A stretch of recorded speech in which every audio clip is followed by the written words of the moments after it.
Oh, that's so cool. No! Fucking God, I hate life and existence so much today. Welcome to the stream. Welcome to Roll with Advantage. My name is Joe, and I will be your dungeon master this evening. It's great to have everybody here. Welcome to session number 38? 38? 39? See. 38. 38. Wait. Oh. Session 38, yeah. Flip. Session 38 of the Salamander Coast campaign, A Journey by Sea. But before they can have a journey by sea, they need to handle these shadow friends, these dark friends, these spoopy guys who are coming into their tavern trying to get them dead. But we'll just have to see if that happens. Could you imagine if the campaign no friend of mine. just you all died? Wouldn't that be funny? Oh. All right. On that note, let's roll the intro. I was like, would it be funny? You're hilarious. Hey, man.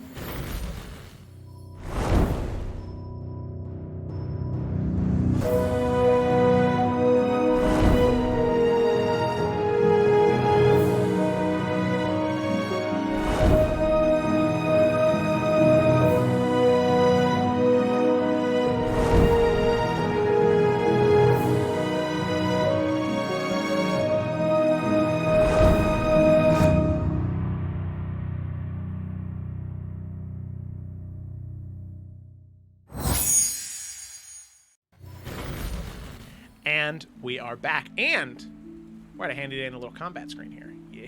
Yeah. Alrighty. So, with that, I think that we need, before we start, we need to get a little summary action going on. So, our summary today is from Gemma. So, Gemma, Hell yeah. whenever you are ready, you can go ahead and summarize away. Yeah. So, we begin in the evening, our session, with Bianca and Dorothy being reached by Eurydice, one of the many supposed allies that the party will have in the future. Decision is made then to decide to stop in Fjardeleth to see if it'd be possible to communicate beyond the 25 words back and forth they have from sending. And with the kind of headache of trying to work all that, given the time shenanigans, the party tries to get some rest, only to be quickly disrupted by a soul-mailedy experience by a figure who they quickly realize to be the Dark One. He makes an attempt to dissuade us off our current mission, saying that the weave is tearing and that the only future the party has is failure. But the realization is made that the Dark One doesn't seem to have as strong a grasp on what's happening as he thinks, mistakenly believing that the party is bound for Gromsgrove, when they're instead heading towards the Temple of Time. Next morning, Ro kind of suddenly attacks Desmond, recognizing him as the Dragonborn that alongside Sunni the Forsaken massacred a Temple of Bahamut. But kind of realizing that Desmond has no memory of any of that, he just as quickly mellows out, and instead of trying to kill him, helps Desmond reconnect with his past, revealing himself to be Hrothgar Danadrin, ex-Lightbearer of the Children of Flame, and seemingly very well versed in Desmond's true past. And so in some kind of coma state, Desmond is confronted with a choice between freedom and or light and order. And after a little bit of hesitation, he chooses order, arriving in a forested cemetery with a chapel where he meets Elwyn, who provides him with a sense of direction that has been absent for a very long time. And to mark this new chapter, the then Desmond rebrands himself to calling himself Sunni. So the party spends the rest of the day just allowing Sunni to recover, being rejoined by Oriana and her crew, who had been kind of staying at a little bit of a distance given all the circumstances. But their little jovial atmosphere proves somewhat short-lived as they're interrupted in the evening with an explosion and the intrusion of several individuals and the sound of distress from Oriana's ship. Exactly. Wonderful. You can breathe now, by the way. That was really impressive. Yeah, truly. There are opera singers who are jealous of you right now for the breath Correct. control. Yeah, Okay. that was soon life. Yeah. All right. So that is exactly where we're going to pick up. Gemma hit the nail on the head. Where we pick right up is as the wall is blown out of the Tears Tier Inn. Brick crashing to the ground, bits of flame shooting up into the air from the explosive magical energy that burst the side of the tavern open, as not only do two seemingly sorcerers or mages of the Dark One, but also 1, 2, 3, 4, 5 knights that start to approach from that broken area, with 2 more coming in from around the area. So that means that around the entrance. So that means there are 7 knights and 2 spellcasters that are currently marching in with an intent to kill. And on that note, with the winds now whipping inside the inn, bits and pieces of flame being extinguished, this incredible wind, snow just covering the tavern now as that explosive hole is made through it. The enemies run through. I would like everybody here to roll for initiative. My hand was just like hovering over the button. Like, say it. Say it. Say it. Say it.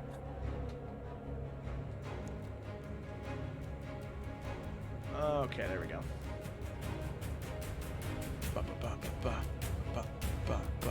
Okay, so then let me go ahead and add people here. Trick combat state. Okay, so Bianca, what do you have for initiative? Bianca? 12, it looks like. Sorry, 12. 12? Okay, cool. Desmond? 16. 16. Caracilla? That was a 15. I realized I've got to release Twig, and now I'm just very confused. Okay. And then Morwin. 19. 19, and then we also need Cecily on here as well. Womp, womp. 16. So that goes to Desmond. Okay. So I'm going to do 15.9, so you're on the right spot in the initiative. Okay, there we go. Ooh. All righty, there we go. So, okay, you guys rolled really well for initiative right there. Holy crap, 4 of you are going before the rest of the enemies do.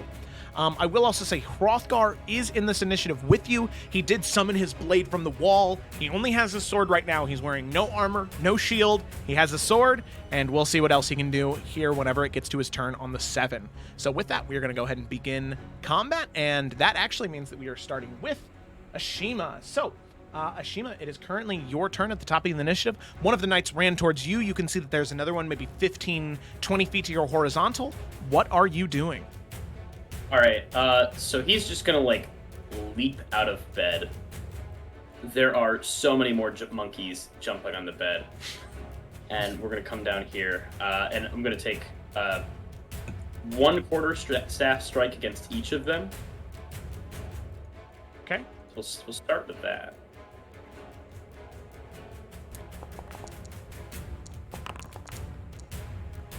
Oh. That's not a good start. Ooh, yeah, 13 and a 14. So 1 against the one on the left, 1 against the one on the right. Crack, crack. It just slams into the metal breastplates that these knights are wearing and just makes a gonging sound, as neither one of them seem to react to the impacts you made. All right, then I'm gonna move to do. Oh, bother. Go ahead and I'll use a key point and go to Flurry of Blows. Okay, yeah. So make 2 unarmed strikes against the guy to my right. Okay. That guy? Yeah, all right. Oh, man. Hey! Ahaha! 26 There we will go. hit. There we go. All right, very cool.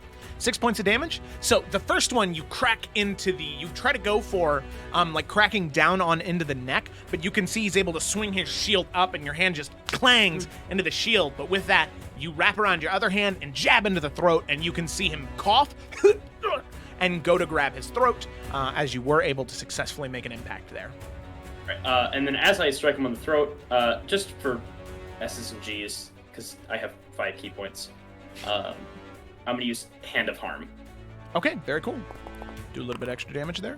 Very cool. 6 necrotic. Wait a minute. Okay, never mind. We're good. All right. Yeah, yeah. Okay, I had yeah. the same thought previously. You jam the throat, and as you do, you just give it a little twist as this key energy flows through your hand. Just, you know that it is a small shifting of that channel of energy in order to change it from healing to harm, and you do. channeling it in there, and you can see that the creature seems to have no resistance to necrotic damage. Anything Great. else? Nope, that's it. All right, Morwen, it's your turn. All right, so seeing that we got two of them coming right at us, she looks over to Carousella, gives a smile and a quick wink, and she's going to, just for the lulz of it, right where she is, she's basically going to jump right where she is and basically do a Jedi flip to land right here. Two of them. Okay. Oh, who's typing as Morwen? That's me, sorry. Okay, I was like, leave my character alone while it's my turn. God. Okay, Mark, you got like 8 answers there. Yeah, Alright, jeez. so- My attempt to not be distracting absolutely failed. I'm sorry. Task failed successfully. Okay, so for the first roll, I rolled an 18, so I'm assuming like a 26 will hit. Yes, that hits. So first damage. Oh, damn. Okay. That's 16 points of damage to the one on the left. Ooh, Rolled a okay, 6 and a 5. Nice. Okay, and then second attack will be on the guy on the right.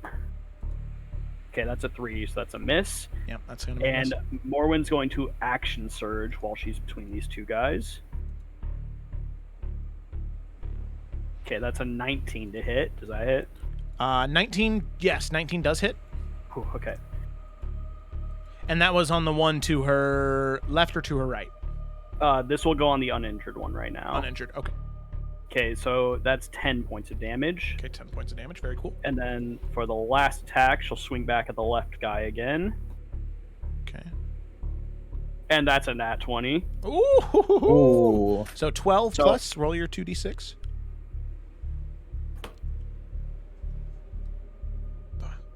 Okay, I rolled 10, and I add my modifier, so 27 points of damage to the left one. Ooh. Whoa. 27. Nice. So yeah, she does this flip in and basically just looks like this tornado of blades as she's just left, right, and then just finishes with just a stab pierce on this guy that just sinks into the armor and then rips it Oh, back. hell yeah. Okay. That will be her turn. Very cool. I just need to real quick reroll for that guy because I had to delete him real quick so there weren't two little circly boys. Okay, alrighty. So then we come from Carousella, or from Morwen to Desmond, or as one should say, Suni. Go ahead and choose that. So Suni will kind of sitting up in bed, grab at his 2 swords, and make a dash coming this way, doing a little jump over the fire to do 30 feet right there. Nice. And he's going to kind of, after he gets to the fire, he's going to spin around with both of his swords. Casting as a bonus action, I'm going to use Divine Favor. So where he's gripping onto the handles, you see little like vines start to like wrap around the hilts of his sword and wrapping up to the tip. And they lash out when he spins with the 2 swords at once against this sorcerer spellcasting woman. Nice. So that is an 18 to hit for the first attack. 18 will hit. Sweet. And a dirty 20 to hit for the second attack. Both of those are gonna hit, yeah. Okay, sweet. And then I believe, let me make sure that I know what my spells actually do. I think Divine Favor gives you a d4 for attacks. I think so, yeah. Yeah, so as the vines and the thorns are curling around it, you bring down one of the swords, just slashing into the sorcerer. The attack hits. So both I have to grab the right dice. I'm sorry. That's okay.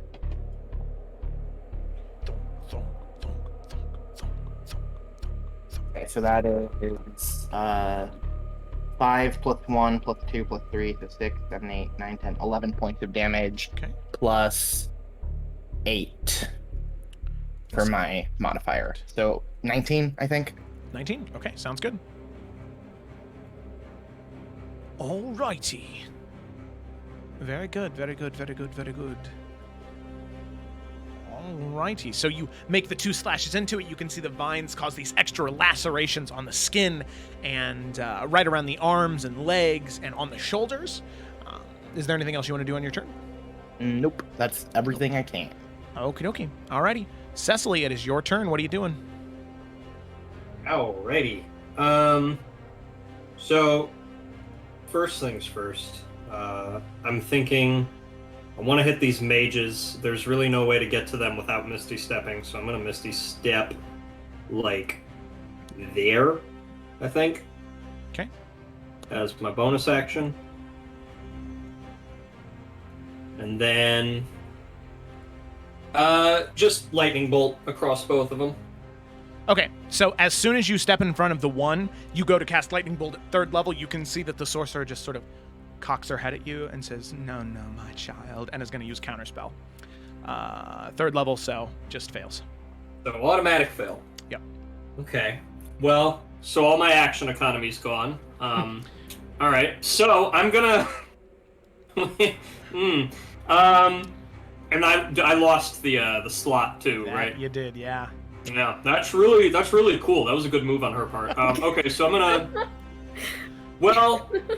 And so now I'm in distance to get hit by about 6 enemies. So okay, so this is going as well as it always does. I'm gonna Ashima has Sentinel, so honestly the safest place I could be is right there.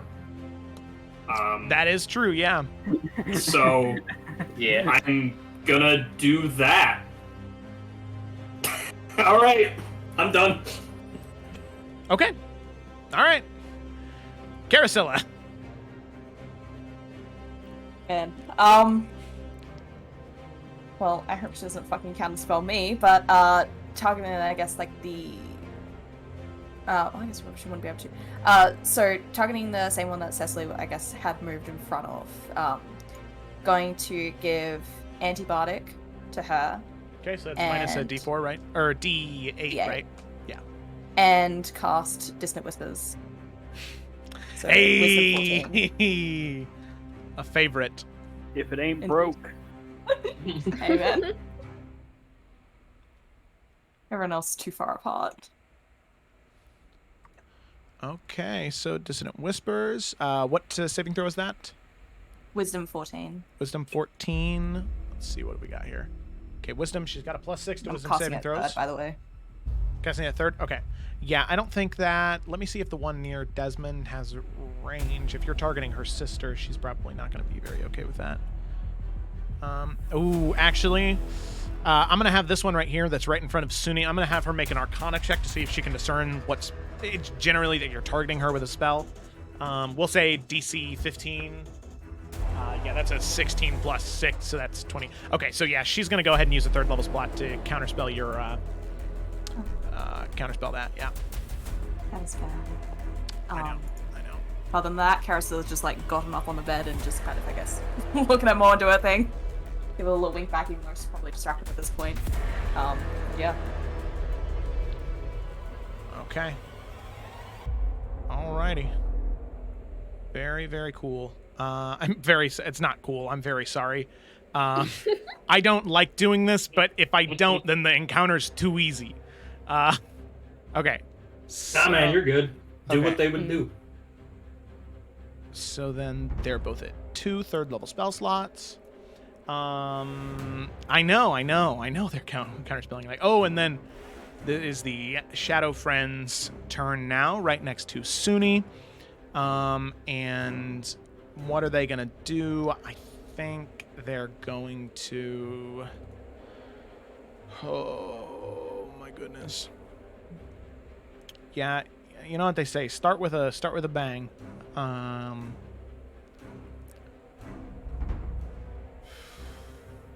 So, let me read this real quick. How thick is this? 1 foot thick, 20 feet high, 60 feet long.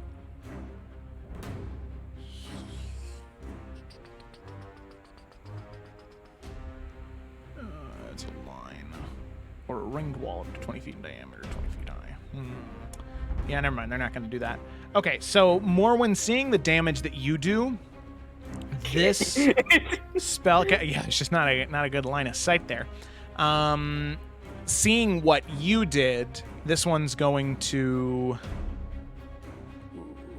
It's going to be nasty, but that's... Yep. That's... They gotta do it. All right, so this one's gonna not disengaged from you, Suni, because they are going to. Oh, well, that actually is interesting. You know what? Never mind. They're not going to do that. They want to get as far away from you as they can, Suni. So they're going to expend a second level spell slot, and they are going to cast Misty Step. Is Keo not on there? No. Oh, dang. I did put her on there, I thought, but I guess I must have made the I wrong didn't click. see her. Am I missing her? No, okay, she got a natural one anyway. Okay. Ooh, Wah, wah. Well, Okay, so this one is going to Misty Motorized. Step 30 feet. And it's going to go right there. And then is going to target Morwen.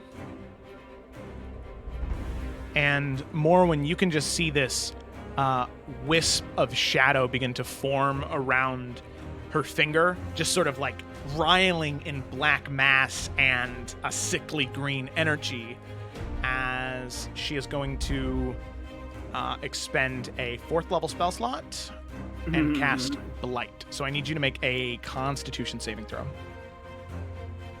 Decent at those, theoretically. And you also have Indomitable. No. Do I? I thought I Yeah. got that way later. Do you? Maybe you do. That's right. Well, You're now only you level make 5. Yeah, I was like, what? I thought that Yeah. was like level 9. I think you're right. Yeah, it's level 9. Yeah. All right. What is it on the con save?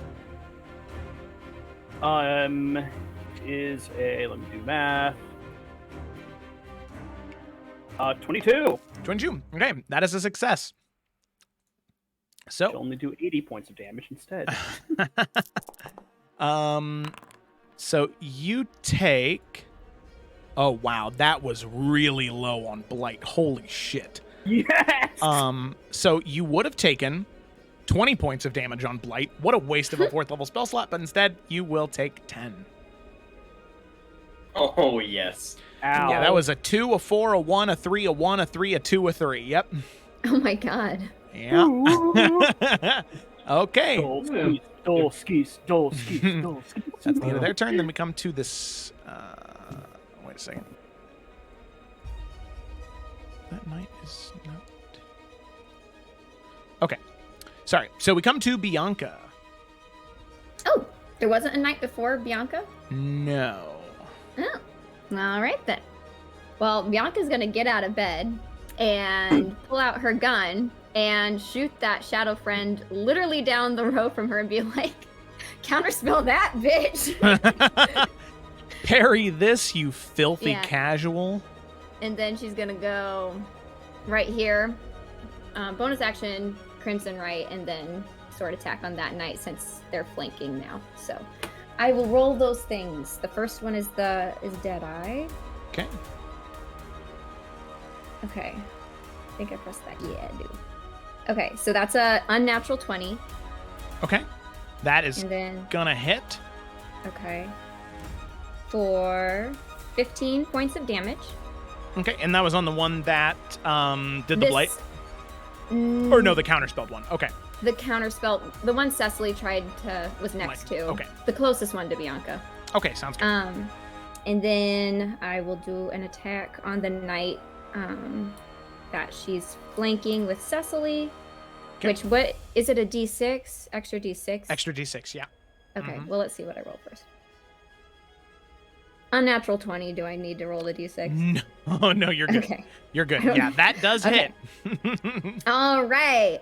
And then that'll be 9 regular damage, so that's necrotic, plus the D6 lightning roll, Nice. plus 5. So 14 total. Nice. Okay. One slash. The necrotic energy and lightning arcing off the metal chest plate of this knight standing in front of you. You can see it's trying to focus on Cecily, the one who just ran behind him, and you, sadly unable to focus on both, get slashed right across his chest, and you can see some of the metal begin to fold in as lightning is now arcing off of the plate. Okay. Yeah, that's my turn. Okay, now goes everybody else. Yeah. All right, watch me play with my Yeah. action figures, guys. Okay. Hell yeah. So this one is going to run 5, 10, 15, 20, 25 to where Cecily is. Seeing you arcing that energy, knowing you're a spellcaster, they are not stupid enemies. Is going to make, it's gonna do multi-attack here, and is going to make 2 longsword attacks. So we shall see what happens here. 1, 2. So that's going to be an 11 and a 17 on Cecily.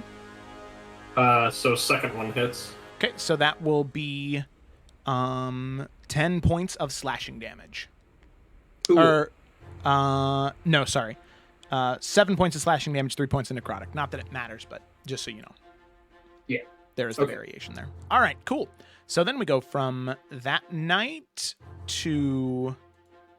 we go to this one right here, who is going to run 5, 10, 15, 20, 25... And it's going to stay right there. And this one is going to, like, kind of jumping over one of the barrels, drawing out the longsword, is going to make 2 slashes against you, Ashima. And those are both going to have an extra d6 on them, because he is currently flanking with an ally. Now, that is a 19 and an 8, and I don't think a d6 is going to make a difference on the 8. So the 19 hits. Okay, so that'll be 4 points of slashing damage and 3 points of necrotic for a total of 7. Ow! I'm just a monk. I am just... and then we come to Hrothgar. Okay. Hrothgar... Save the day, buddy. Hrothgar is going to...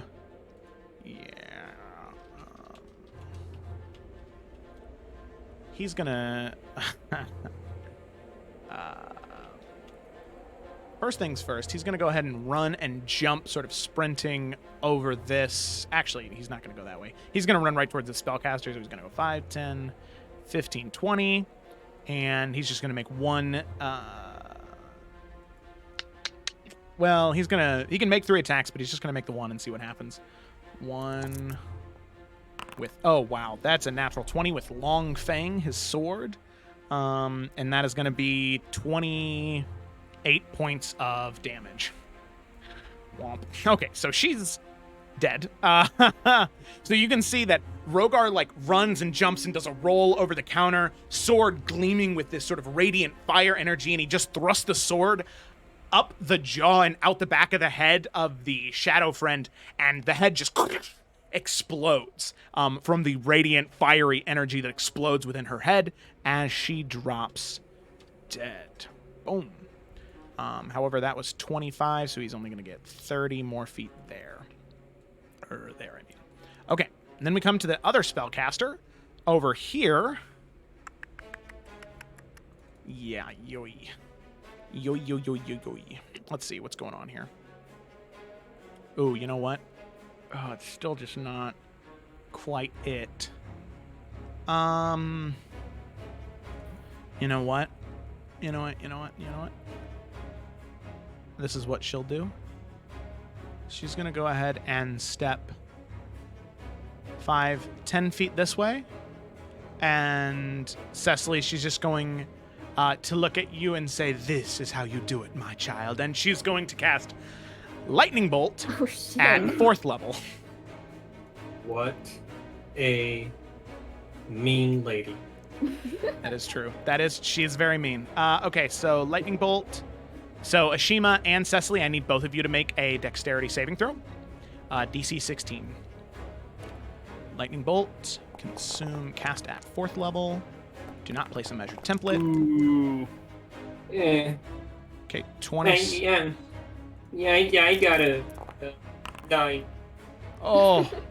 I'm using Lucky. Use Lucky. Lucky. This is the time for that. Use Lucky. This is really... Yeah. I gotta fight. Oh, no, Mark. Okay. Well, I'm gonna die. Oh, so Ashima with a 27 Christ. You blame Connor because he stole all of the dexterity it. points. I had to roll an 8. Yeah. So Ashima, you're gonna take. Oh God, you're gonna take 18 points of damage, lightning damage, and Cecily, you're gonna take 36 points of lightning damage. That's more than my maximum health. Oh yeah. Oh no. Yeah, that's If this was Call of Cthulhu, I'd be dead. Well, Luckily, it's D&D. Yeah, in 6 seconds. well, no, you're gonna have a point of exhaustion when you're brought back up. Don't forget about that. Yeah. Yep. Okay.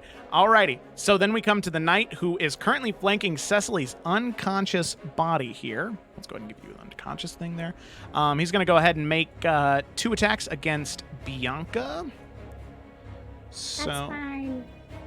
Can I use my sentinel after that? yes, you may. Yeah. So I think you get Sentinel as he goes down for the attack. So you can go ahead and swing. Oh, okay, nice. Yeah. So Whoopah! Get away. Go away, please. 18, that is just barely a hit for 12 points of bludgeoning damage. So just dunk on the head. 12? Yeah.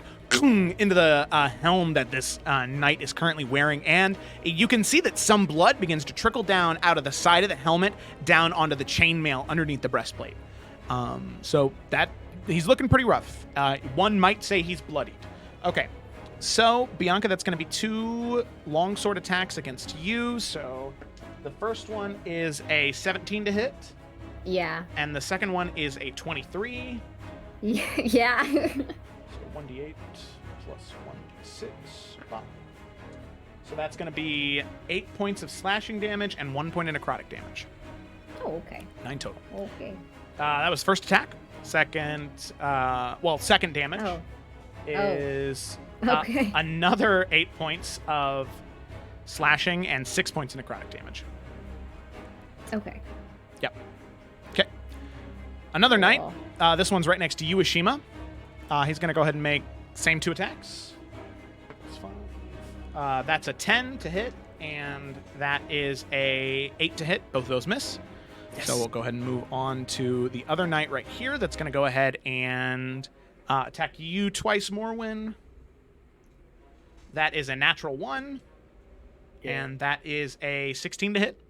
No, No. both miss. Nice. Okay. So yeah, as it's slashing with its longsword, trying to maybe bash into you with a shield, you're just able to keep your pace and keep dodging the attacks. Then we have the one on the other side of you. That one is actually going to step 5 feet this way, sort of kicking the table out of the way, so that way they can get that extra d6 on that hit.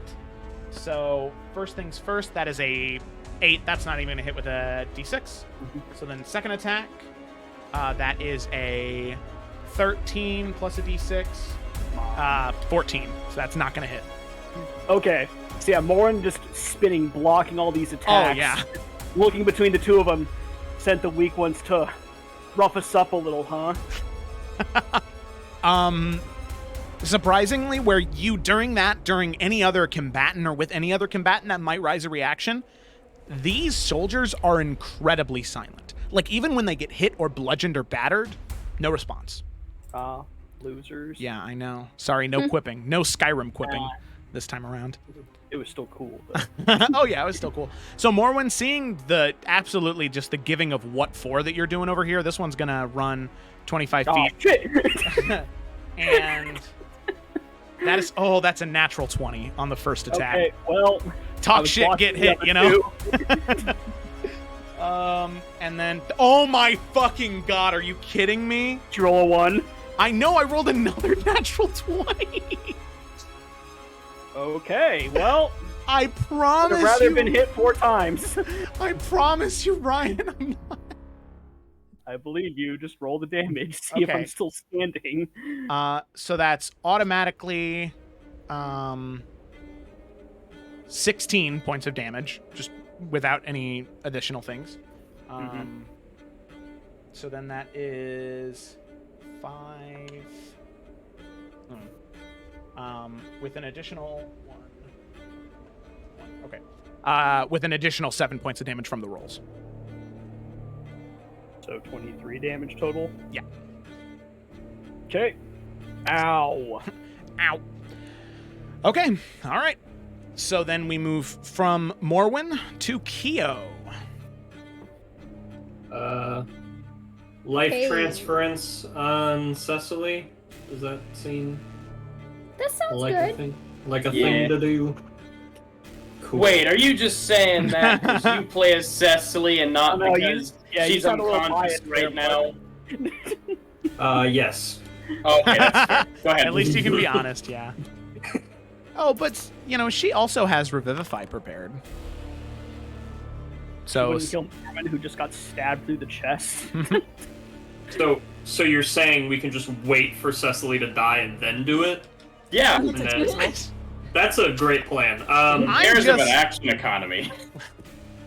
I'm just Okay. informing you that there are choices. Not all of them are good choices, but there are choices. He could also cast guidance. Alright, so I guide you to not die. okay, well so then she took 17 and Cecily gained 34, which brings her back up to full health. Hey, look at that. See? Is there anything else that like we want her to do? Bonus action, movement, any of that stuff? I think she's good where she is. She's out of combat, but close enough to get in and help anyone. Maybe move Yeah. her a little.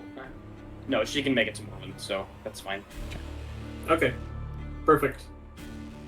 Alright then, that was that. Yeah, and I don't think there's any little bonus action thingies, because, yeah, turn Sure. undead and Balm of Peace and all that's a main action, so. Yeah. Alrighty then. Okay. All right. So with that, we come up to the top of the initiative order, and Ashima. Okay, you have a 21. All right, so Ashima, we're going to go with you first. So Ashima, 21 in the initiative order. What are you doing as we get back to your turn? So he had a healing hand prepared for Cecily, but instead he is going to first thing use his elbows to strike at the guy on his right, and the foot to try and disable the man to his southwest, I guess. Yeah. His left south. In between Bianca and Cecily is another acceptable way to say that. Yeah. So I'm gonna flurry of blows again. 2 unarmed strikes. Okay. All right. Let them rip. Beyblades. Here we go. Both those hit. Yep. Crack. Crack. And then using another key point to Hand of Healing himself. Ooh, that was a good hand of healing. Hell Nice. yeah. That was the only Nice. one that did more than minimum. And I know you all saw that. Okay, give me a second. I have to revel in this moment. Yeah, take all the time you need, really. And also bring up my HP. And then finally, he's just gonna start. Ignore that. He's gonna use his 2 quarterstaff strikes. Okay, sounds good. We'll do them one at a time. One to the guy to the southwest, and just see what that does. Okay, and then another. Uh, Oh wait, I thought 18. so sadly 17 is not gonna hit. Oh, but then the second one was just with damage. There was Yeah, no- I know. I don't know why it did that. Oh, A 9? Oh, an 18 does hit Oh. for 9 points of Oh, damage. yeah! And with that, Ashima, that is actually enough. As you whirl around and crack into the head, you can hear the spine snap as the helmet pops off and begins to roll towards the fire as the body falls down lifeless onto the ground. And as the helmet pops off, Bianca, the face is so strange. It is so familiar, but you know you've never seen this person in your life. This is just somebody that could blend into a crowd. They could fit in anywhere. They could be anybody. Just another random face as they fall down dead onto the ground. Okay. The dude-looking guy. He is a dude-looking guy. He looks like a guy. Alrighty, there we go. Dead as can be. Good job, Ashima. Anything else? No, that's it for me. Okay, alrighty. So then on the 20 of initiative for the second round of combat, appearing, we're going to say right here, not exactly knowing what's going on, Ashima, Cecily, Bianca, not necessarily Carasilla. You could see sort of sparking purple energy. And Desmond, you also could. Sparking purple energy, there is this door of magical energy that opens, and stepping through it, out of breath, cuts and scars all on her face, and arms dressed partially slashed, is Oriana stepping through a dimension door. So, Oriana is going to be on the update combatant, on the 20th initiative value. So that means she's going to go right now. As soon as she steps in, she looks and sees all of the people in here, and you can see this just look of surprise on her face that there's damage in here as well. And she is going to sort of whip around, looking around, and she is going to go ahead and cast... Oh,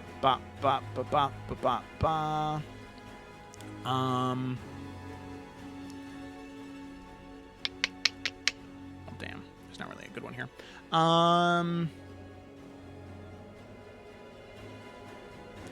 There's really no 6 spells. I know, Keothi.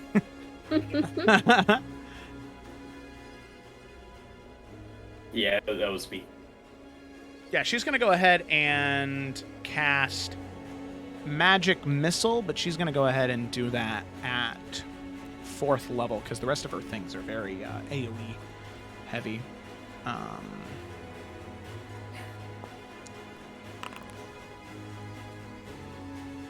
So that's going to be an extra 3 darts. So that's going to be, she's just going to wallop them until they're no longer standing. So 4, 5, 10, 14, 18, 20, 22 points of damage from the magic missile. And you can see that Ashima, this one now next to you, is now bloodied as well, as just 7 bolts fly out of her hand and just cling, cling, cling, cling, cling, cling, cling, into the metal. Just slamming in, causing indents and indentations all along the metal, as no groans, no nothing still from these individuals, but it does seem to be very heavily damaged. And then she will move. Oh yeah, she's just gonna stay right where she's at. And then Morwen, it is your turn. Okay. The one on the top left is the one that I crit and hit a second time earlier. Correct, How's yeah. he looking? Mm-hmm. Yep, you're right about that. How's he looking? Pretty rough. Pretty rough. Okay, that's 24 to hit. That's going to be a hit. Oh, okay, nice. That's 17 points of damage. Okay, with that one is, you just slash into it, breaking open the ribcage and breastplate. Blood just sprays out, organs just falling out over the broken, shattered breastplate as this individual falls down dead as well. Right, then she's going to turn around to the one that was flanking her and attack him. Okay. And that's another natural 20. Ooh. Oh my god. Orwin's mad. Right, well, I rolled 2 2s, so you know. But still, that's 12. 21 points of damage as I turn around and attack that guy. Okay, still standing, but definitely looking bloodied. And bonus action, second wind. Does that really hurt? Yeah. Okay, 12 points of HP back, not bad. Yeah, I'm going to go ahead and mark And the that'll ones. be it. Okay, cool. I'm going to go ahead and mark the ones that are bloodied just that way you guys can better understand where you're kind of at. Okay, so the Which ones one with was the one Connor killed? this one right wait, the one Connor killed? Yeah, the one right here in front of Bianca. Okay, I just wanted to make sure. Yeah. There we go. Thank you.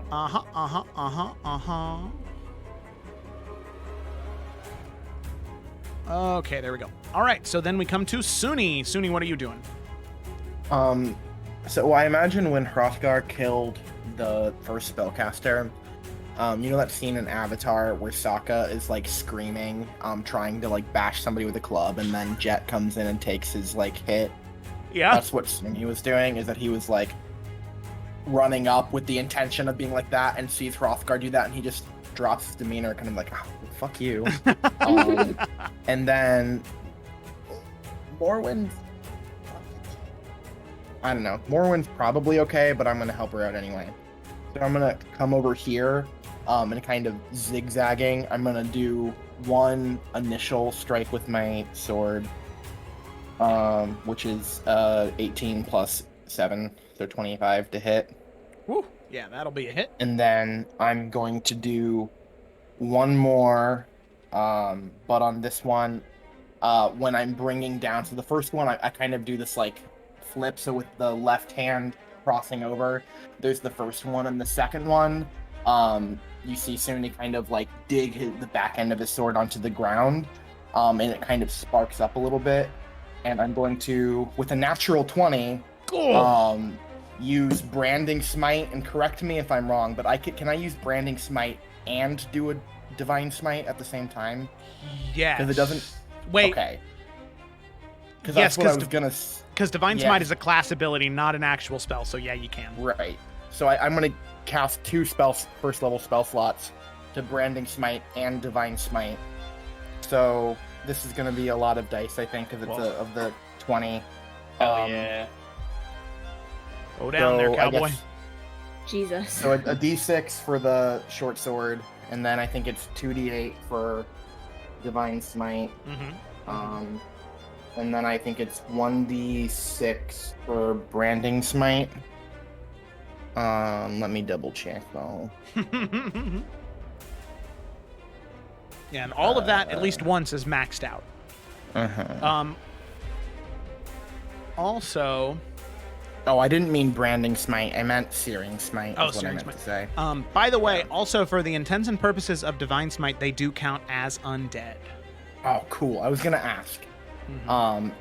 That's a lot of stuff going on. Okay, So that's automatically 3d8 for a total of, what is that, 24? Yeah.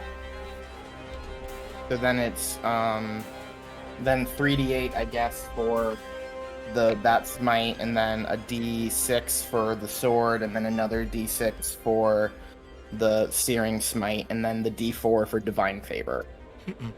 I think is all the dice I need. Yes. Um, Which is already a base damage of 30. That's a base damage of 40. And then roll the Okay. dice. And add your modifier. 6 plus 5 is 11, plus 2 is 13, plus 3 is 16, plus 1 is 17, plus 5 is 22, plus 4. 40. Plus 4. Yeah, for my modifier. Ah, yes. Yes. Okay, so how much was that? So 22 plus 4 is 26, plus the 40. Yeah, okay. So 66. So on the one, so the first one that did, I didn't even roll, I don't think, the damage for the first attack yet. Oh my god. So that's a 6. So 6 plus 4, so 76 points of damage on the yes. second one. Yeah, it's Digging the sword in. Cameron, with the it's fire dead. coming down. I know, I was describing it, Joe. God damn it. He's going to the Shadow Realm. All right, what's it look like? What's it look like, Desmond? Or Okay, Suni? So when he brings the second sword up, it digs into the ground, kind of like almost striking a match, and it ignites the top part of it on fire, and the smite comes down where the blade is like that bluish color, but it kind of twinges with the mixes of reds and greens, and it's like this arc of light and flame and vines and a bunch of shit just going on at once and just kind of coming down right on top of like the head. Right through this motherfucker Nice. for 76 points of damage. Oh, yeah, it is obliterated. Dead. Destroyed. Look at how they massacred my boy. It's really very gruesome. Okay, all right. Anything else, Suni? As Morwen, you can see Desmond running up to you and delivering that massive amount of damage to the one that was just giving you some trouble. And that one drops dead. Morwen gives a smirk and gives the single nod before focusing on the last one that's in front of her. Well, Desmond will return the smile, feeling blessed by the approval shown by Morwen. Oh yeah, look at that. Because of that, a rose will just wrap around the hilt of one of your swords, just like comes out of nowhere. Yeah! Look at that. Elowen's approval. Yeah. Amazing. Stamp of approval, a rose. Aw, look at that. Oh, a rose, you say? I think I know another PC that would like to talk to you, Cameron. Right. Okay, alrighty, so here we go with Cecily. It is now your turn. What are you doing? I am proposing a question with my player action. If I ready a spell, how does that work with counterspell? It triggers like the actual act of casting it. So that means like if you hold it, they cannot counter it until you go to actually cast the spell. Right. Okay. So I don't know. They can't counter a readied action. Right. I just don't know how well that's going to work because we really only have Carasilla and Bianca before it's like all of the knights. And so my thought was like, I can get here, take the opportunity attack from the bloodied guy, ready lightning bolt, but I know she's just going to counterspell it again. Mm-hmm. So I don't know. I would only do that if I was fairly confident she would be dead soon. I don't know about that. If you want, you could say something to Bianca and she can just focus all of her action economy on that mage. I could potentially, if it goes well, kill her by then, but I don't know. Okay, we could do that. That sounds good to me. We'll see. It might not happen, but I can try. Yeah. Well, it's just because if I try to attack her directly myself, she'll just counterspell that. Yeah. And it's gonna work because all of my spells are level 3 or lower. So I think this is kind of the bind I'm in. Right. So I'm just gonna, get there. I guess take an opportunity attack from the one guy. Oh, that's fine. And then I ready. So that's a Lightning bolt. 17 to hit for the opportunity attack. Yep. Okay. T8 plus D6. That's going to be 8 points of slashing damage and 5 points of necrotic damage. Okay. 13 damage. Okay. And I have lightning bolt readied. And the condition will be when the shadow fiend or friend, when the shadow friend is either dead or has used her reaction for something else. Okay, sounds good. Alrighty. Carasilla, we come to you. What are you doing on your turn? Okay. Since Mullen and Sony have collectively just dealt with the couple that were there, she's going to. Okay. She's going to step forward out of the little bed nook she's been in. Mm-hmm. Yeah. And targeting that top knight up there, she is going to cast Crown of Madness on it. Crown of Madness. So I need a Wisdom 14 from him. Wisdom 14, okay. Boy's got a +2. We'll see how that works. That is an 11 plus 2. That's 13. That's a failure. Good.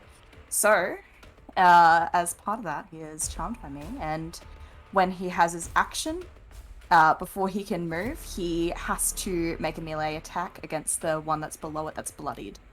Okay. Alrighty, sounds good. So you can see now, as you cast the spell, the sword sort of gripping, white knuckling in his grasp. He just begins to rattle and you will die, and is now actually speaking in Ashima. And the first time you can hear one of them speak this just odd, average voice, just of anyone, Okay. And I'll also give some inspiration to Bianca Ooh. Oh, thank y'all. Now I'm that gonna is need it. saving throws, ability checks, and Yeah, it's abilities, attacks, and saving throws. okay. Oh, it's the Valor Bard that allow you to add it to the damage. That's right. Okay. I'm not a Oh. Valbard. Yes. Yeah. All right. So then, Bianca, it is your turn. All right, I'm gonna do what I said. Everything on the mage. So she's gonna walk up, shooting her, and then finish 2 shots and then a swing with her sword. That's what we're gonna do. Okay. We'll see if it works. Okay. Nope, that's not what I want to click on. That's not what I... Stop. That's not what I want to click on. Ah! Oh my god. What's going on? Okay. Sorry, I'm struggling, clearly. What the heck? Oh, I'm just an idiot. Sorry. No one knew what was happening. This is a All right. fun mental journey to go on. All right, the first hit with Deadeye is 23. 23, that'll be a hit. Second hit with Deadeye is 18. And then the third hit, I'm just seeing what hits. 19 with the sword. Do they all hit? Sorry, what was the second one again? The second one's it's 23, 18, then 19. Okay, so on the second one, she's going to wisp together Shadow, and she's going to use her reaction to cast Shield. So that does trigger her reaction, Cecily. Nice. So the second 2 are going to miss, but the first one does hit. Okay, cool. That is fine. We still achieved kind of what we wanted to do. So I will then do damage. Okay. And that's 15 points of damage. Okay, and that's all with right. Deadeye, so no extra lightning stuff. Okay. And then that's all I can do. I did everything. Okay, all right, yeah. A very effective turn. Good job. All right, so then we come Okay. to the end of Bianca's turn. Held reaction get activated or no? Yeah, if Cecily chooses to use it. Yep. I'm using it. All right. So, yep, all 3 of these knights in front of me need a DC 14 Dex save, and they will take 30 on a fail and 15 on a success. Okay, all right. 13 dex save. They got +0, so it's just a straight roll. That is a 15 on the charmed one, a 3 on the bloodied one, and a 19 on the one right in front of you. So that'll be 15, 30, 15. Okay. And then this one, Ashima, right in front of you, as the lightning shoots out from Cecily's hand, crackling and shooting and covering these metal-armored soldiers. The one that is bloodied, it will do enough damage to kill him outright. Okay. Alrighty, so that was the held action. Lightning bolt shooting out at the end of Bianca's turn. Then we move on to the knights here, and now Cecily, the one that you just lightning bolt, is going to bring down 2 swipes right down on you, because that was pretty gnarly. So that is a 17 and a 15. Both will hit. That is 10 points of slashing damage and 3 points of necrotic. Okay. And then, oh man, that is 9 points of slashing and 1 point of necrotic, so an extra 10. I'm down again. Okay. All right, so when you get back up, that'll be 2 points of exhaustion. Ah! Good times, good times. Okay, alrighty. So then we come to the charmed knight, who. So now that one is dead, does it change at all, or is he just whacking at the corpse? No, since there's now no, other target that it can redirect to, it can use its action as it pleases. Okay. I don't think I can make it attack the corpse. Okay. All right. Well, then it is going to... But is it still... Oh, jeez. So then is the charm 'cause just it's- broken? It's not broken. It just can act normally. Ah, okay. He just starts sipping tea or He's- something. All right, well, then, Ashima, I guess that's going to be 2 attacks against you then. So that's going to be a 9 for the first one, and then a natural 1 for the second one. Both of those are going to miss. Hey. Okay, and then we move on to, so on the 10 of the initiative, right after Oriana had just dimension doored in, you can hear the door sort of crash open again as, taking their turn in tandem, 2 more knights run in and around, and they're both going to be able to make it to Oriana, and both of them are going to make 2 slashes each against Oriana. AC 12. Actually, seeing them run up, she's just going to shield, so her AC 17. That is a 14 plus 5. That's 19. That's a hit. That's a miss. That's a miss. And that's a hit. So 2 hits, 2 misses. So that's going to be 15 points on the first one, and then plus 4, 7, 21. Okay. All right, so that's going to be a total of about 25 points of damage to Oriana. So the 2 knights, they just come in running, slashing and cutting and stabbing just completely into Oriana, and you can see blood start to spurt out onto the ground as she just kind of begins to yelp out in pain as the cuts are definitely landing. Okay, so then we come to that knight that just attacked. Now we come to Hrothgar. So, let's see. He is going to...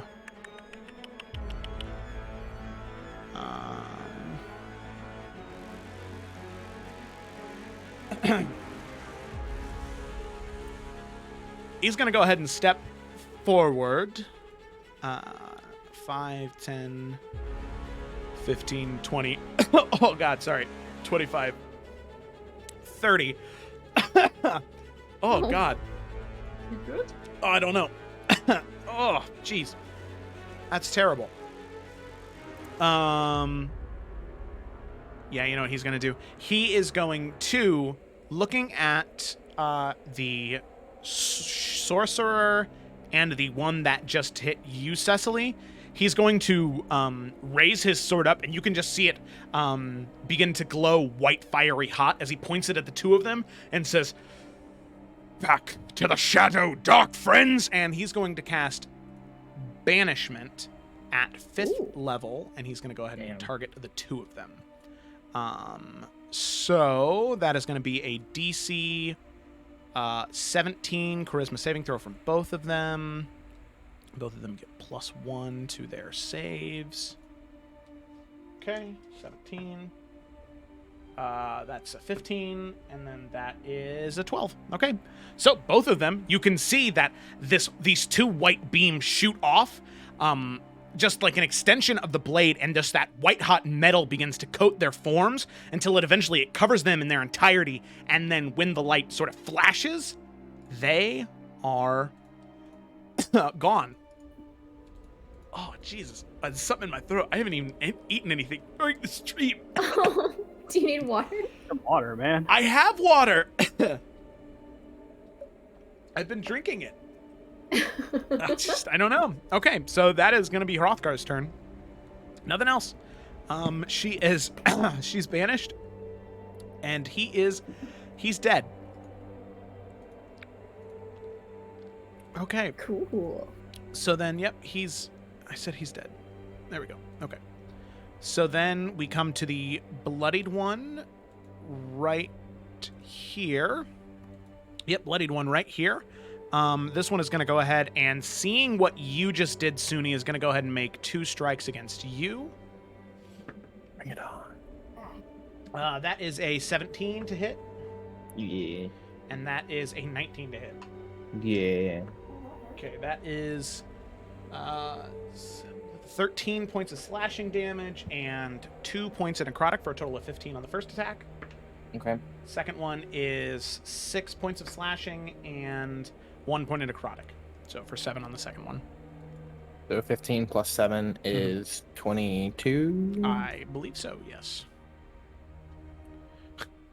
And then we come to Keothi. So,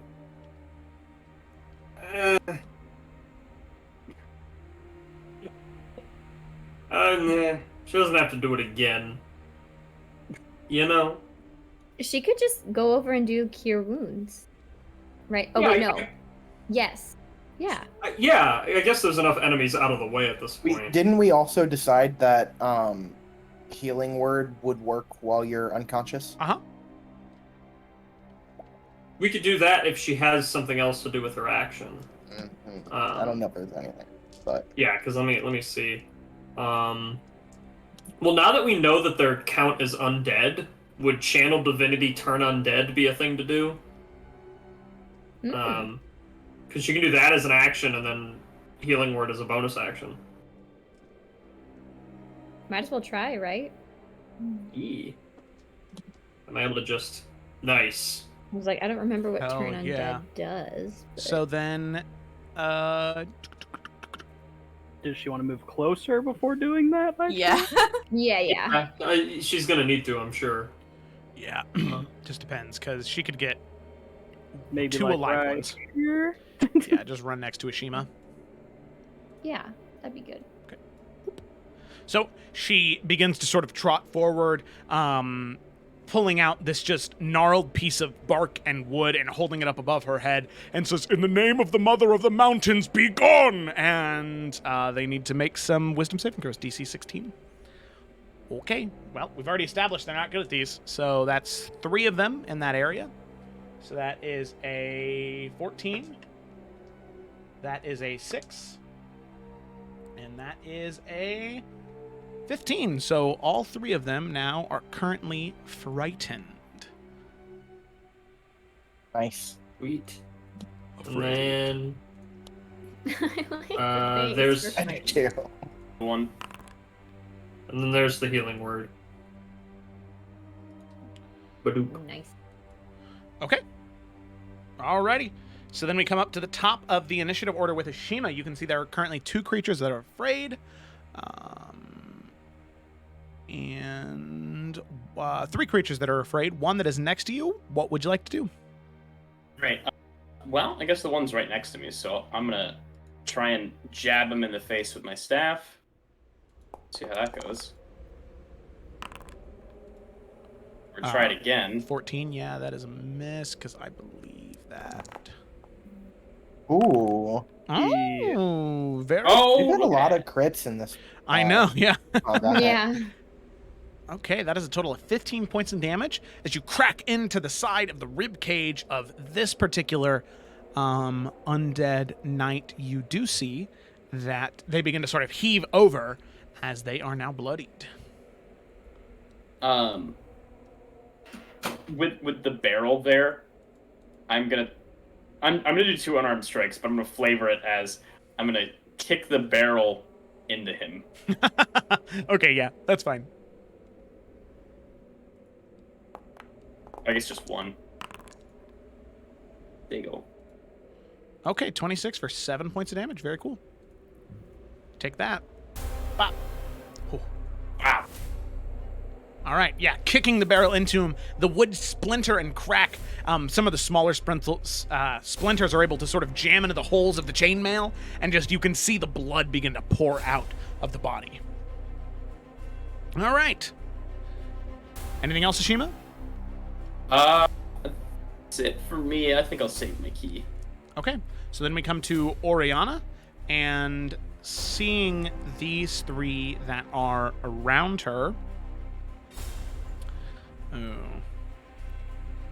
Here we go. She is going to cast... Funny. Okay, yeah, she's gonna... Centered on herself... Well, actually, no. She's going to sort of step... Well, actually, what is her... Okay, yeah. So she is going to stay where she's at, and... Oh, shit, no, actually. Oh, man, you guys are just so close. All right. She's going to go 5, 10. She's going to take the attack of opportunity, just sort of running. That is going to be a... no more shields. That's going to be a 13, so that's going to be a hit. 6 for 9 points of damage. That's 9. She's going to run 5, 10 right there. And she is going to cast... Well, I guess she'll just go right there. She's going to go ahead and cast Lightning Bolt this direction. And she is going to... as she just begins to sort of stitch, and almost as if she were like embroidering, just sort of pulling thread and pushing it through, pushing it and pulling it and pushing it and pulling it until there is just this static rune in front of her. She's going to push it in front of her, and she's going to cast Lightning Bolt at 5th level.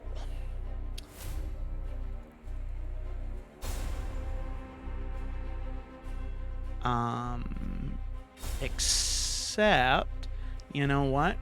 The one thing that she's going to do is she's going to use a she's going to use a sorcery point. She's going to use 2, and she's going to change the element to radiant. So as she does pulling and pushing, you can see there's one thread that she changes, and as she does, that bluish energy in front of her changes to white hot as she pushes it in front of her at 5th level. So the lightning bolt will now do radiant damage. And they need to make dexterity saving throws. Wow. That is a 17, which is a failure, and that is an 18, which is also a failure. So that's 42 points of radiant damage to the both of them, which they are... what is the word? Vulnerable to. There we go. Yeah, so they are vulnerable to it, so they're going to take 84 points of radiant damage each. And you can see that this bright white, fiery hot radiant energy shoots out of her hands, piercing through both of them. And just as soon as you you have to cover your eyes from the brightness of the energy, and as soon as you return, there is nothing but a singed pair of metal boots that are currently sitting where they once were. So they now are both dead. Alrighty. That is going to be the end of Oriana's turn. Ashima. Wait, no, not Ashima. What? Oh, yeah. There you go, Morwin. Hey. Yeah, let's attack this guy and make him dead. Yeah, get him dead. Get him dead. That's a 19. That's a hit. Okay, that's 13 points of damage. 13 points of damage. Okay, still hanging in there. Okay, that's higher. Roll your damage. 12 points of damage. Yeah, see it add 2. All right, so 12, but that's going to be enough to bring that one down. Alrighty. And then... Oh, that's everyone, isn't it? Oh, no, there's still one still up there. Yep, there's still one up there by Ashima. Okay, then using my 40 feet of movement... Sprint. I will over there. Nice. Over. Sprinting. Cool. All right. Anything else? I'm pretty sure that's it. Yeah, she playfully bumps Carousel as she runs over there, though. All right. And Suni. What are you doing, Suni? Suni is going to start running this way. 5, 10, 15, 20. Let me get my little measury guy. And then I'm going to, per request of Joe, Suni starts running, but then kind of fades out of existence, and I'm going to cast... This is really unnecessary, by the way, but we're doing it anyway. Misty Step to come behind this guy right over here, and he whispers into his ear, "It's nothing personal, kid." And I'm going to try to, like, Anakin Skywalker to... I'm leaving this campaign. Anakin Skywalker to Count Dooku with both of my swords, just trying to lob his head off with 2 attacks. Okay. The first one is an 18. Yeah, that's a hit. That's a hit. And then the second one is not a hit. It's an 11. All right. Roll your damage. That is 11 points of damage.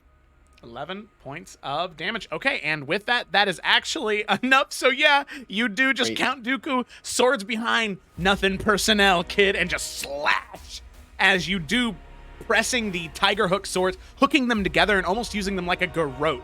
You just pull back, and they just slice through the gambeson and chainmail, and the head just falls off and boom, onto the ground. We better not need any more spells today, because I used all of my first level spell slots in this combat. And with that, you can see no more danger. You look around, you can see Oriana kind of holding at her arm and at her side, cuts and bruises as she is currently bleeding pretty bad. She just looks at you with this scared look on her face. The first time that you've ever seen her just actually affected, like actually not super over the top and confident. And on that note, that is where we're going to go ahead and take a quick 5-minute break. So just as a reminder to the players, I'll be deafened, so I'll be sending you a reminder when there is 1 minute left. There's also going to be a countdown timer, so we are forced to stay on time. All right? Nice. Okay. Woo, All right. right. So, with that, we will be right back. Is he all right? What is happening? What is going on with Oh. Ferdinand? He is not all right.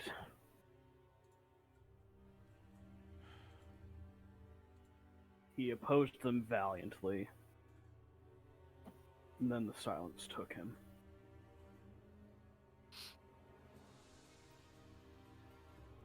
Sayla looks 0 deaths! It really is a fine mess for Mimir if you die in Helheim. 0 deaths!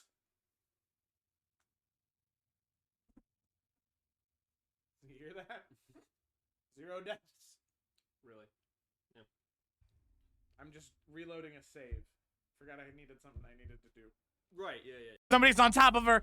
Cole, you can tell she's so close to death. Like, she's damn near, like, whoever's going, Minister James could have done something, and it would have. Hold on, DM. I have the Mage Slayer feat. Did you say she's casting a spell? Oh, yeah.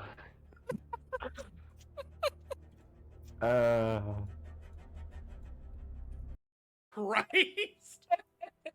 I'm sorry that I have mentally abused all of you so much that this is the fucking tactics you guys are using.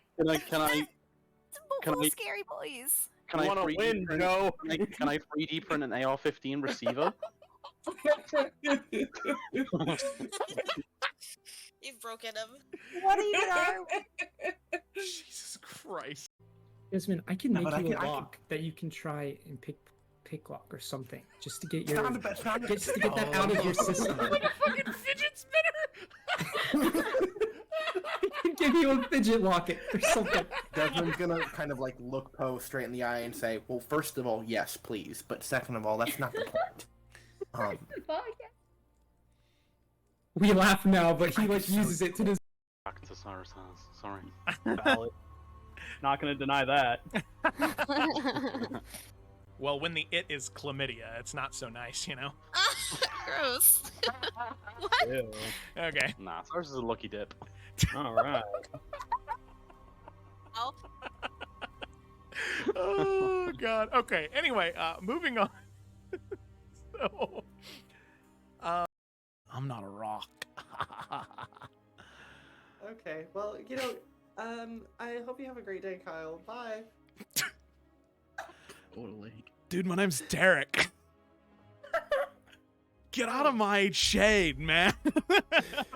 And the spell ends there before that character needs to see the light of day ever again. Awesome. So, Does he know Clyde? Give him another thumbs up and wink. You know, people often think that's hard to do, but it's easier every time. Acting is the easiest job on the planet. Nothing to it. Oh, she's Alright. so goofy. Well, I don't want to waste any time. I'm gonna go and sit by the river. I just think best out there. Maybe there'll be simple riddles like, what does the fox say? fuck you. We're just gonna look over to Alice. I'm gonna What did you say the satyr's name was? Tolaman? Tellerin. Tellerin. Okay. I'm.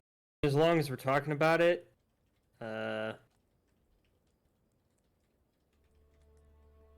boats are kind of scary. So that's my expert input. I want to be on land.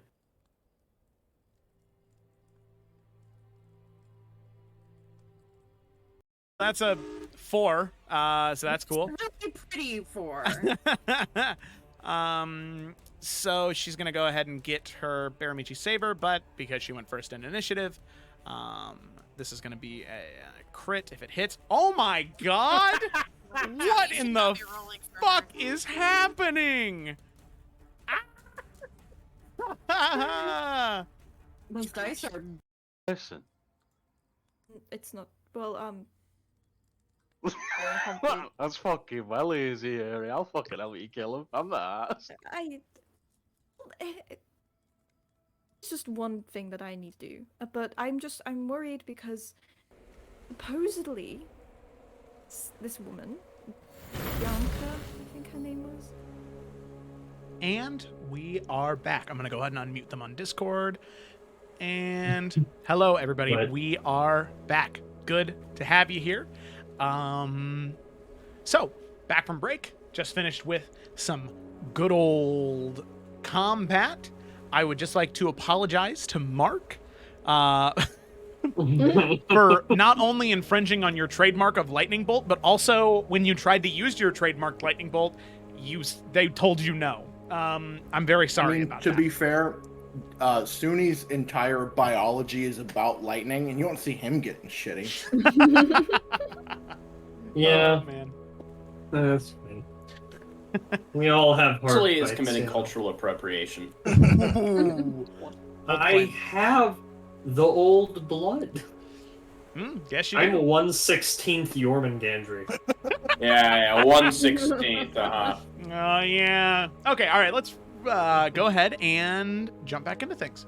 So, picking up right where we left off, the party had just come out of a very, at least in the beginning, it seemed to be very, very tipped out of their favor in the scales. But luckily, thanks to the help of Hrothgar, oh, gosh. Thanks to the help of Hrothgar being able to banish 2 and then Oriana being able to kill 2, the rest of the party was able to dispatch the rest of the enemies fairly easily, and thus coming to where we are now. Out of combat. Some of you bruised and bloody. Cecily, you feeling very exhausted in this moment, suffering 2 points of exhaustion from the combat.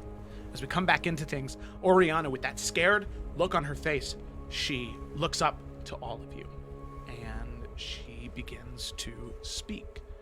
And just in case you forget what Oriana looked like, go ahead and share with everybody. So you can see Oriana there. Deep auburn red hair along with a currently right now like a torn up velvet green dress. And that sort of very, very deep, almost mocha skin.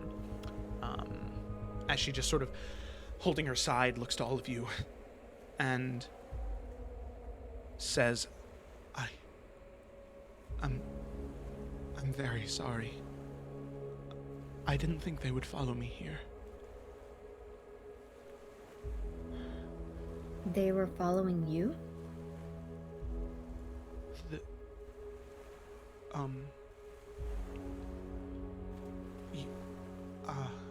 Yes.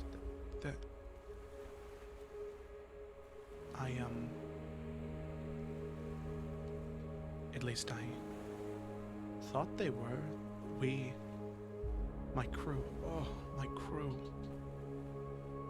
And you can see that she definitely takes a deep sigh and sort of puts her hands to her face and says, no, my crew. If we look out, can we see what is left? If there's anything left of the ship that she and her crew was in? You can see a mast just kind of sticking out of the water. Jesus.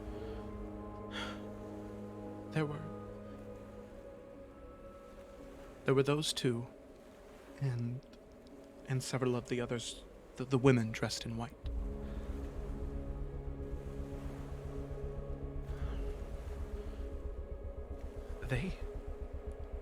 I don't know how, but they cut me off from the weave. Temporarily, of course, but I wasn't able to channel to use any magic at all. I couldn't do anything.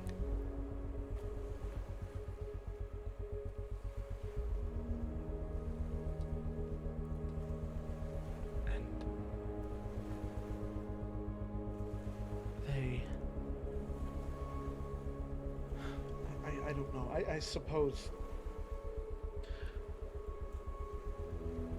me and my companions, we didn't come from Bromsgrove exactly. There was an abandoned mine near Bromsgrove.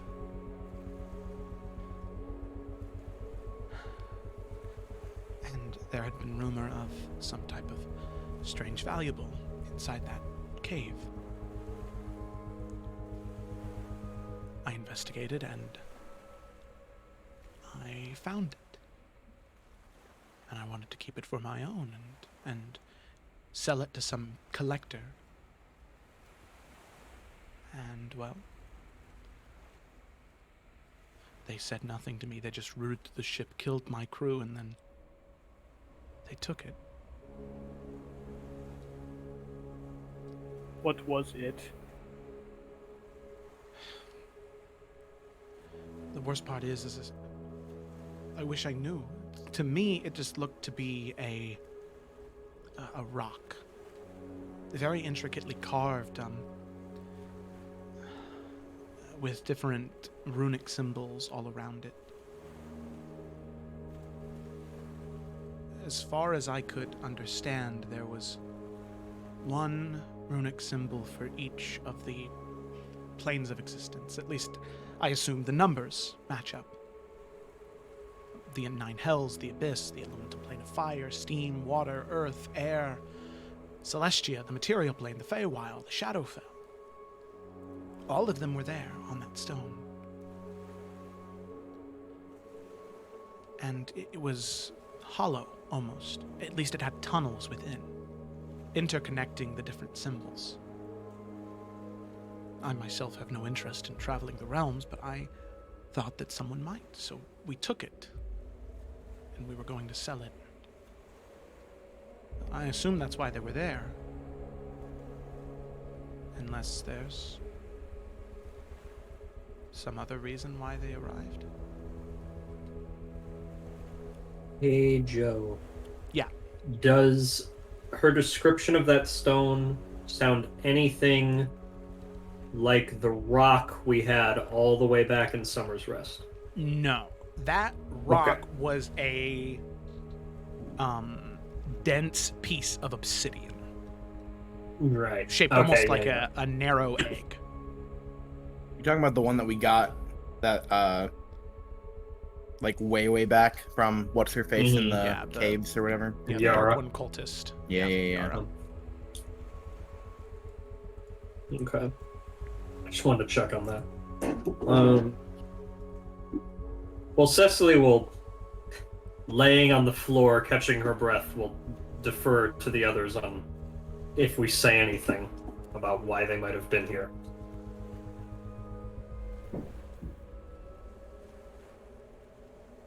We've been here too long. We should move. Right. Had you ran into anyone like these people before?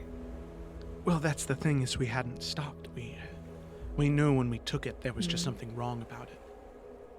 And we sailed and we kept sailing, and this was maybe the 3rd or 4th week since Bromsgrove, and we thought that we'd be fine to rest at least for a couple of days. Get the crew's morales and spirits up before we went back home. I guess that was a mistake. Could you tell if it had magical capabilities and what they were? Well, it's hard to explain. The item itself, and you can see that now she starts to talk about it. She does start to regain a little bit of her poise. the item itself was not inherently magical. It served as more of a conduit. Magic could be channeled through it. Intense magic could be channeled through it. I'm talking of things that even I don't have the ability to do. But it was there. Any amount of magic I channeled into it would just be absorbed by the stone. It didn't matter how powerful. Lightning bolt, blight, cloud kill, any damaging spells, or even not channeling the magics of shield into it or mage armor. Any of them just absorbed it and didn't damage it at all. But it itself had no magical ability. Okay. And she said who took it, or does she still have it? No, she said there were two more of these sorceresses dressed in white. So the same two that were in here. But not the same exact ones. Not the same exact ones, just two other ones. And then they just left after they took it. Okay, two-part question. Two-part answer. Does either, I guess, who these sorceresses are, or I guess what the stone is, ring any bells to the twins? Ooh. Especially if it's something your Bromscrub has to, like, heard anything about this. Yeah, I'll say make two separate history checks. One for the stone and the mine that she was talking about. I'll make that one first. And then another one for the sorceresses themselves. That's a dirty 20 for the stone. Okay. And 14 for the sorceresses. Okay. So, those caves were known as that mine was the Restless Mine. And the reason that it had that name is because regardless of, even after the mining company that was in there left some 90, 100 years ago, after the mines had been tapped, it was still said that sounds of work and action could still be heard in there, sometimes fighting and yelling back and forth. Most people just assumed that it was cursed and never went in there. They never wanted to discover what type of foul magics would be keeping that energy there, or would be... Most people just assumed it to be ghosts or banshees, and there was nothing valuable in there, at least to the knowledge of the people, so why go in and clear them out? At least according to the Children of the Flame, People brought it to them all the time, but they were just like, there's nothing valuable in there, and it's not hurting anybody, so... If those are truly spirits, sometimes it's better to let spirits lie and not disturb them.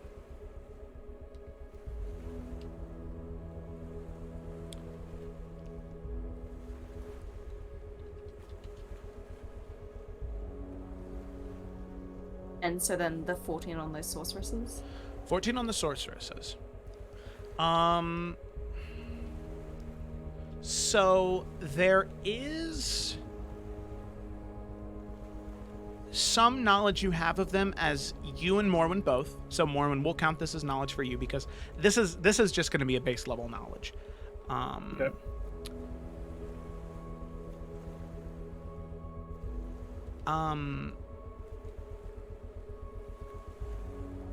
Those were more of the elite enemies of the Dark One.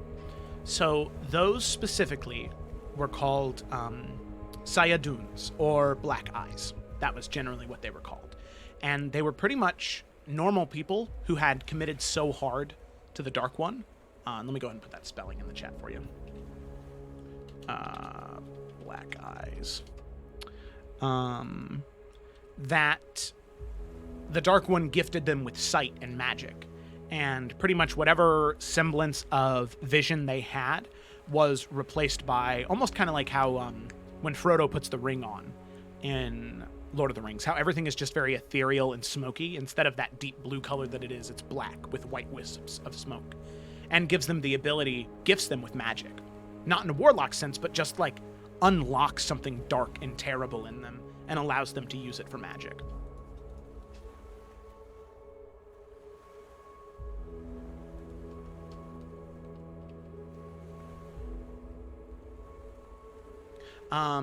And I mean, just as part of that role, you would also recognize the enemies here. The knights, as soon as you saw it, Morwen, like after you decapitated one, then the helmet flew off, you would know these as the Grey Men.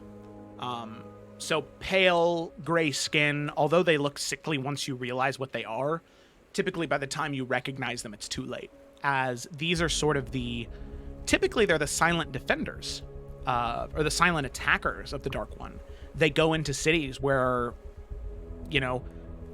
a normal sort of monster or monstrosity of the Dark One would be noticed easily, and they attempt to assassinate people. So it is a little odd to see them like this. As like a strike force type thing? Exactly, yeah. This is something that you've never heard of.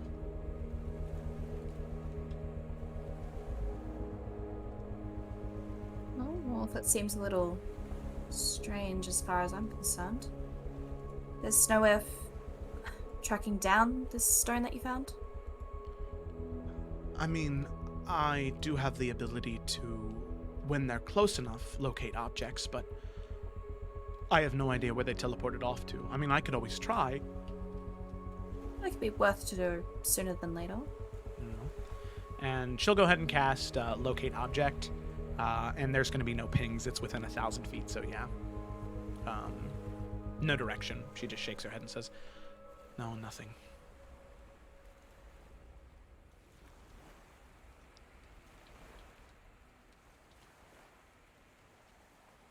Well, it's definitely not good that they have this object, but I don't know if there's any way we can do anything about it now. Do we know how to summon them back? Or at least know where they went?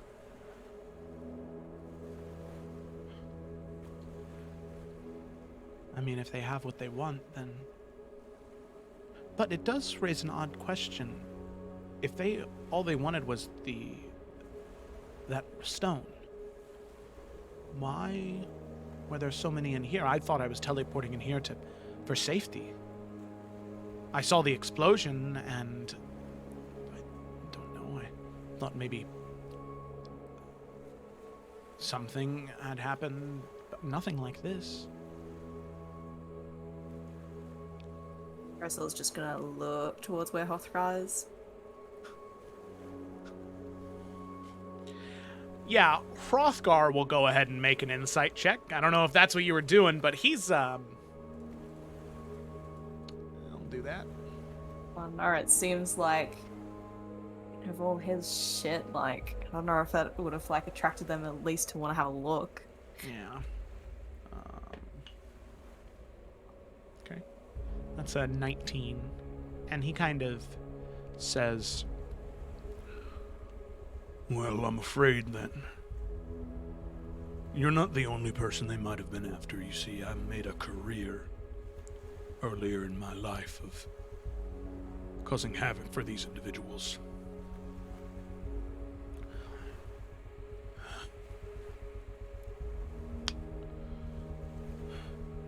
At least whatever their goal was for in here, they haven't achieved it. Is that at least partial victory? Indeed, but they weren't attacking me.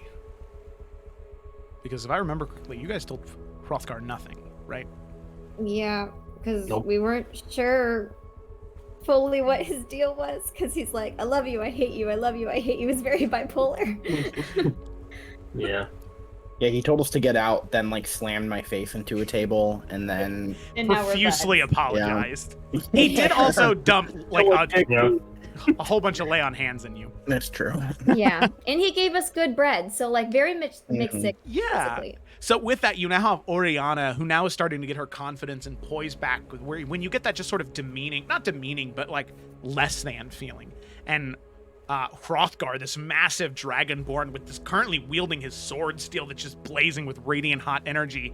These two very powerful people that are looking down towards all of you now, both with the same look on their face. Why did they come after you? Look. Well, We seem to be a group kind of that got accidentally caught up in something, and we're trying to do our best to deal with it. If the whole story is going to be told, we should probably sit down for this. Oh God, yeah. Do we want to give the whole story? This is Felicity asking the group, not Bianca, because I was like, should we do that? We could just say something along the lines, or Bianca will say something along the lines of how we got mixed up with some Dark One stuff on accident with the whole jail thing, but don't go into the timey-wimey stuff. Let's not touch on that and go insane. Or should we even say the Dark One? I don't know. Do they seem to know who the Dark One is? I'm just kind of like lost on like what is going to be too big of a... Well, Hrothgar definitely knows. Yeah, I was gonna say, I don't know about Oriana, but I feel like at this point, like, you know, mentioning the Dark One shit, like, it's not like it's a secret thing. Okay, cool. Well, then we'll say how we got attached basically to the Dark One and how he basically won't leave us alone like a weird ex-boyfriend, and we'll go from there. That's most exact. Okay.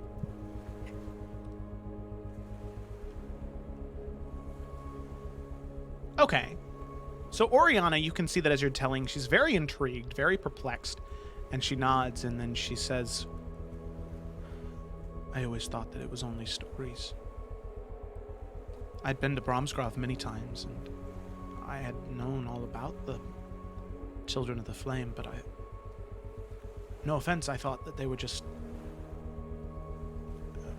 religious warriors, holy warriors that were just looking for a worthy crusade. I never thought that there was any reality to it, but then what would the Dark One want with that stone? And you can see Hrothgar, he sort of leans back in his chair, and considering how much this man knows about the Dark One and the whole cosmic conflict, given the secrets that only the Lightbearer is, he's going to lean forward. And who was telling the story? Was it Caracilla or Bianca? Or was it the two of you together? Both of them at the same, like, kind of hopping in and helping each other for the stuff that they didn't know about each half of the story. So he's going to look to you both and say, I know many things about the Dark One. And one thing I do know is that Ritan would never be so strung up on a group of individuals who accidentally were in the same jail cell as one of his cultists. There's something more that you're not saying. If there's anybody on this plane that can help you, it's me. Caracella's just gonna shoot off a message to him, just conscious that Oriana's still there. And just say, there's a lot more we can tell you, but mindful of company. I'll kind of nod and say,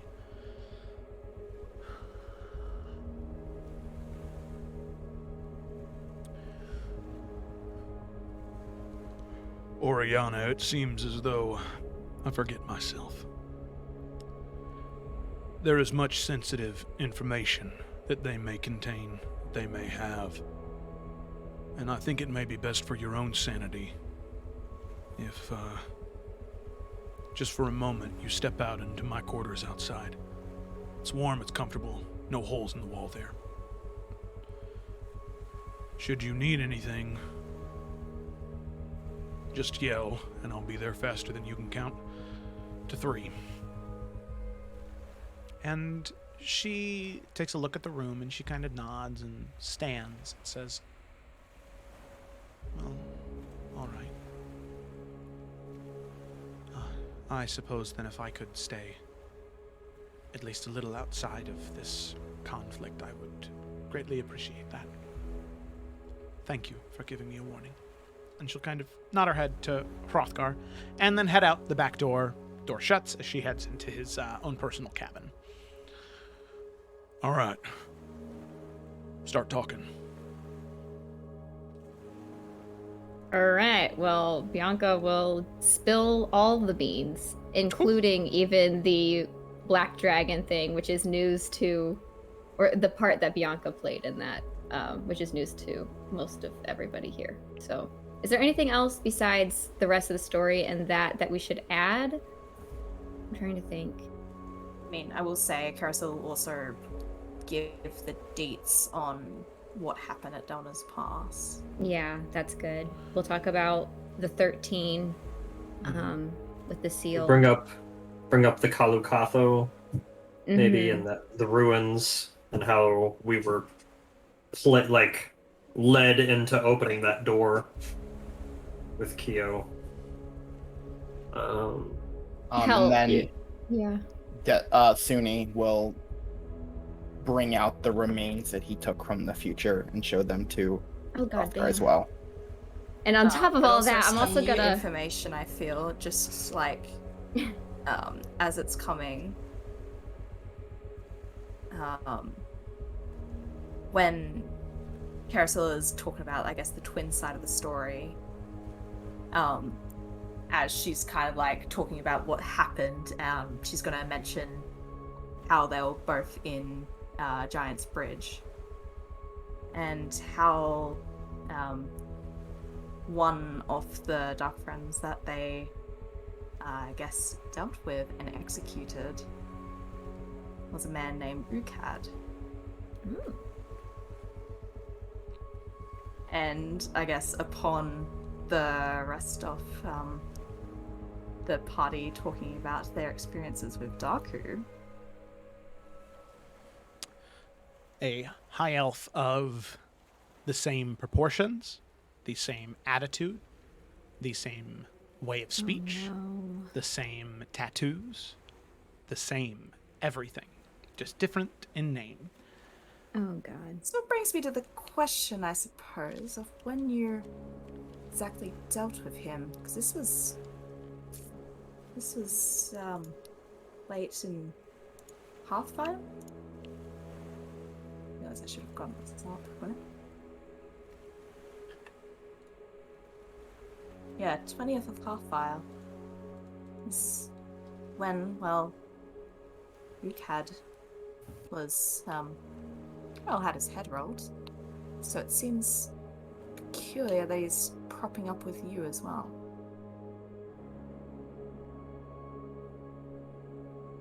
I have Hearthfire. Was that before or after we met Daku? So when did You met Daku at the end of Hearthfire, the beginning of Wintercourt. Okay, so after Ukad had been executed. Correct.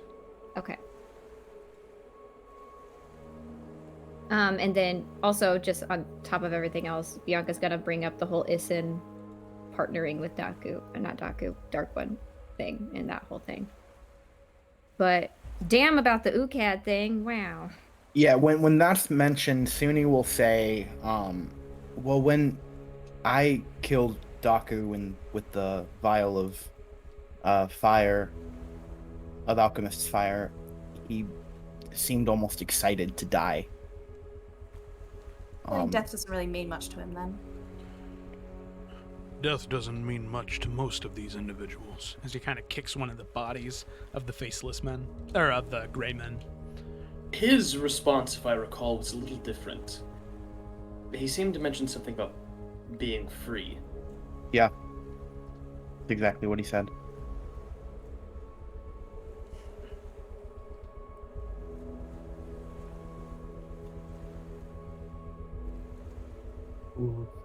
These soldier people, they kind of all look the same, don't they? Yeah. They were few and far between when I was light bearer, but never seen this many in one place, let alone for a group like you. Especially this many, what would that be, 4? 4 Sealdon?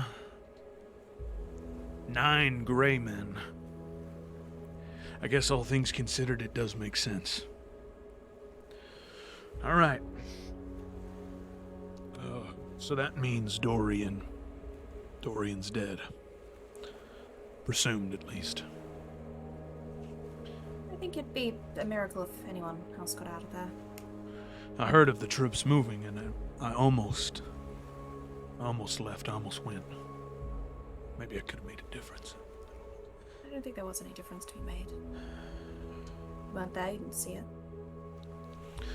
I mean, Could have at least fought I'm so Nakure. surprised that more than I got out. Well, regardless. God damn.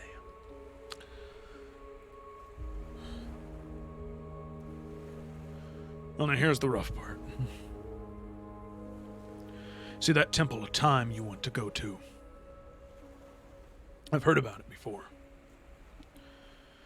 Once it was maintained by Freya, quite some time, and then her and the Crow Lord had a falling out of sorts. She's no longer seen around the parts. However, before she was banished, locked away to the southern half of Jormungandry, she locked up that temple. None but those that she wished could enter, and apparently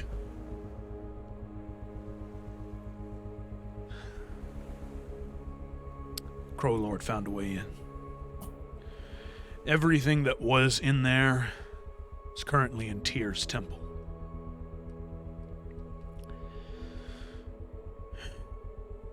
Who is this Tyr? I mean, there's Tyr's temple and Tyr's Tyr, and Tyr was the only shot this place had at becoming civilized and suitable for human life. He was a good man and a great leader. He had a bit of an untimely death. And he was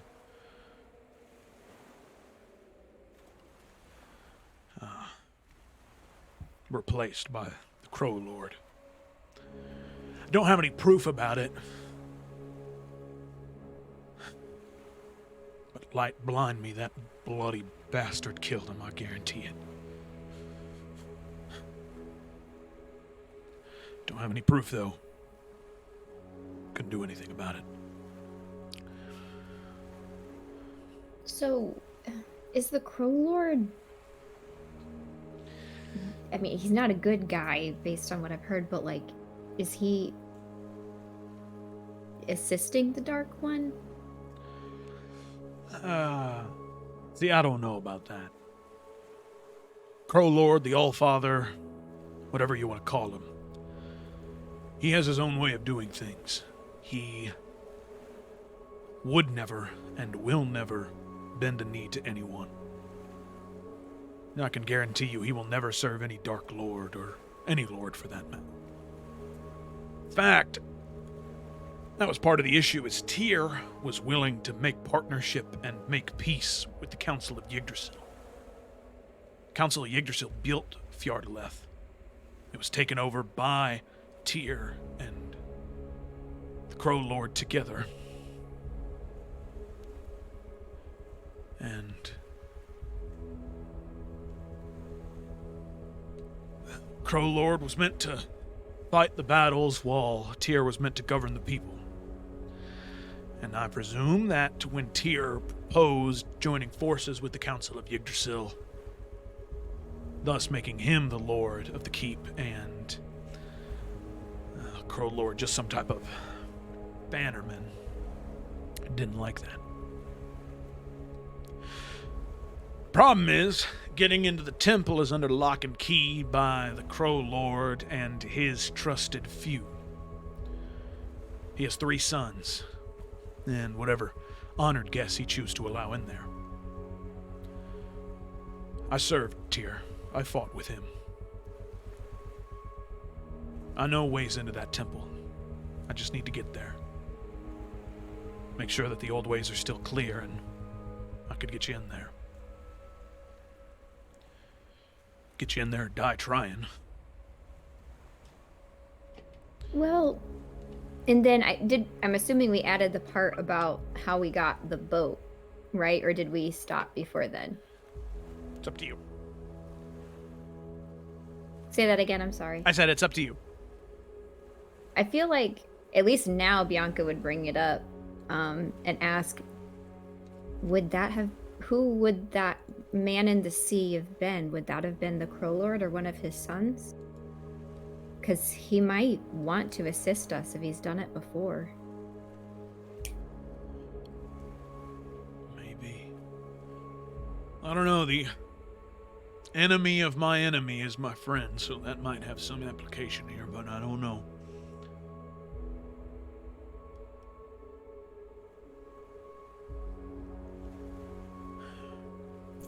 He's gonna make a history check. That's a 10, that's nothing. I don't know. Well, he's interested in you, at least. He wouldn't do that for nobody. The fact that you were saved from Wicker, that's a good thing. And I did a lot of studying on the 13, a lot of reading. Never thought it'd be applicable, never thought it'd be necessary, but here we are.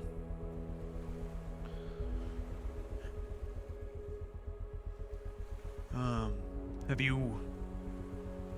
But those two are the only ones you've seen, Nakure and Wicker, none of the others? That's correct to my knowledge. Good. What are the signs of the 13, if there are any? Like, Wicker was bees. Just depends. Also, Joe, I'm very sorry if that was a large question. No, it's okay, it's okay. You see, the thing is, there are some who have symbols, things that they are known for. Things that resonate throughout history, symbols of them. But there are others, their entire purpose was to infiltrate. Was to live amongst society, gain power, and then topple the system before anyone noticed that they were in charge. I heard of one, but I was never able to find passage into the Underdark. So I know that she lives, and I know that she's freed, but provided she stays in the Underdark, there's nothing to worry about. And for one, that's nothing for you to worry about either. Believe me, the Underdark is not where you want to go, especially with the number of enemies you're building up. The last thing you want is more. Alright, oh man, and then the remains. You are, And he kind of like is like pinching the like massive bridge of his nose from the snout that he has. You do realize the saying is cats with 9 lives, not dragons, right? Because, well, that is not good. What about with the hidden flame? I feel like that's something that they could be perhaps helpful with.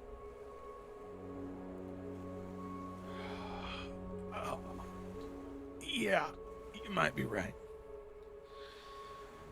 I mean, I know I don't have room to talk as the person who brought them back, but I just don't know how many other people, no matter who they are, what they do, I want to have their hands on this. No, you're right.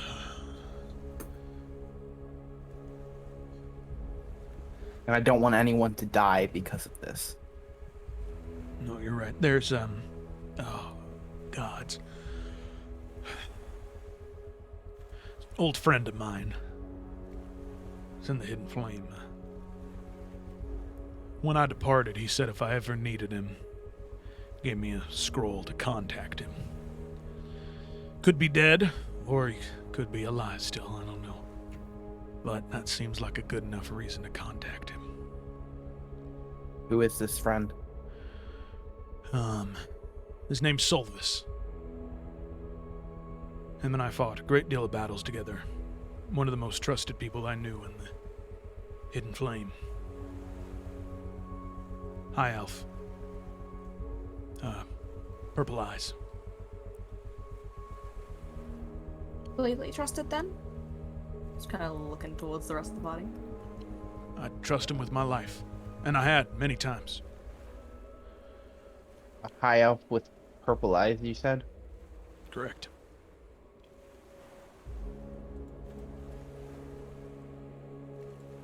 Were we, Joe, ever told that name specifically? You were never told souls. Yeah. Okay, I couldn't remember. What did, oh.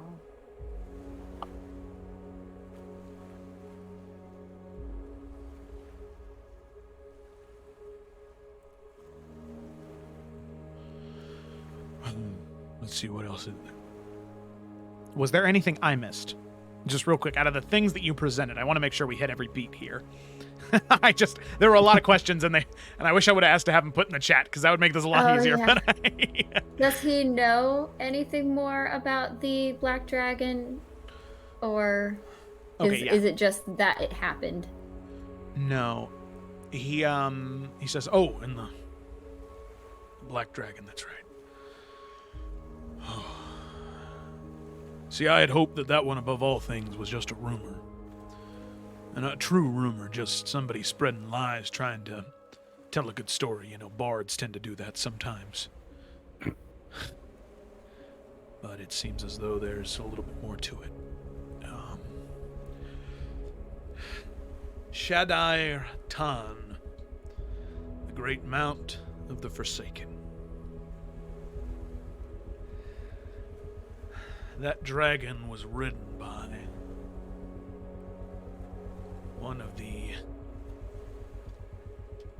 Goliaths, the one who betrayed his people. You know, they always said that he was of the Shai Ka, but never believed that. And now that I have one of the Kalukatho standing in front of me, well, Keothi, I think that you may have kin left in this world yet. Lorokan. One of the most brutal and devastating of the 13. Goliath with more giant blood in him than that of whatever Mother Mountains gave to the Goliath. So, if his mount is free, I can only think about how many days or months may be until eventually he's free. But if you all go back and prevent this heist, you might buy yourself some time. Seems as though that egg being destroyed definitely set them things into motion.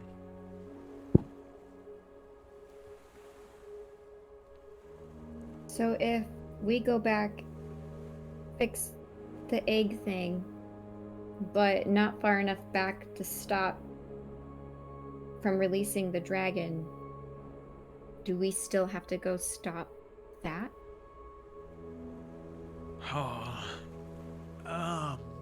I would suppose Stop so. myself. Why would you ask that? I know, I'm sorry. You know what? We'll do this. In a lot of my readings that I did with the Hidden Flame and the knowledge I gained as Lightbearer, I have some idea of where the seals of the 13 are. There are some in the Salamander coast, some in Tarkir, Iverion, some in Afera, some in the Gemstone Archipelago, Thrall, and Cartasia. They're all spread out and about, meant to be hidden away. Only the first 3 seats of the Hidden Flame and myself know about these supposed locations.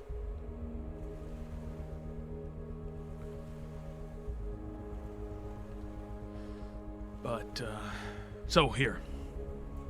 I think I might know where Laurel Khan's seal is. If you all get into the Tears Temple,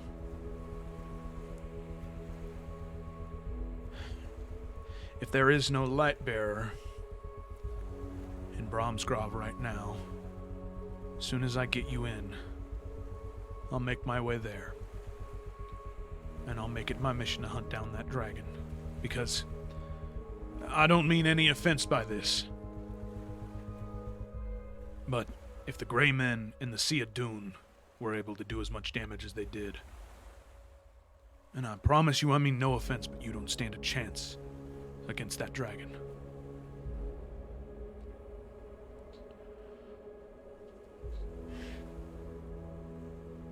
Trust me, after the beating you gave me the other day, I do not doubt that you would fare better. Once again, gravest apologies for that. No need. I say it with love.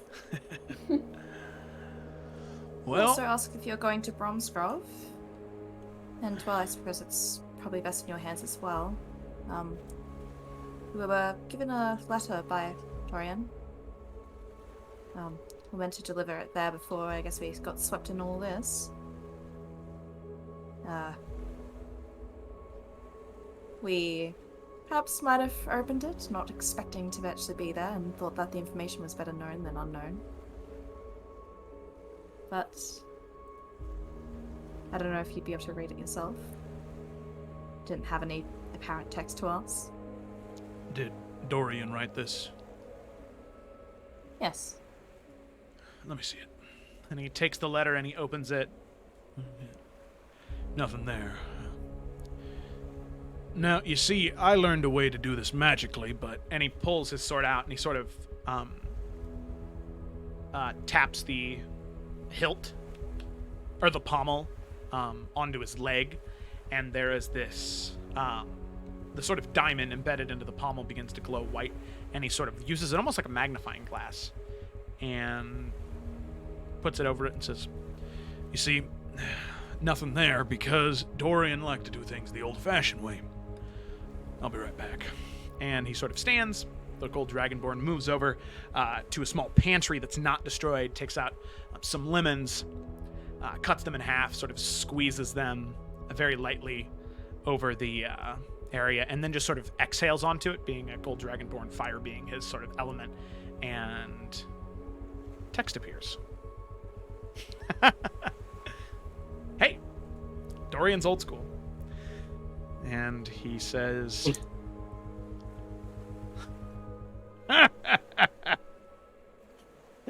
He's a national treasure, that Dorian.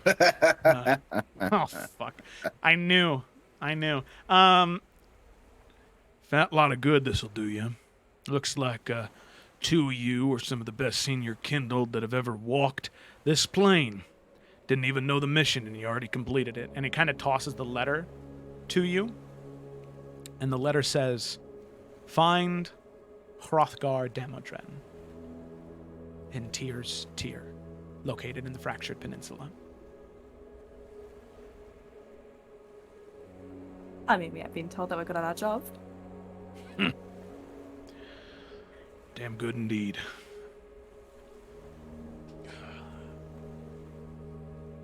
Well, I suppose it was his wish for you to get back into light bearing.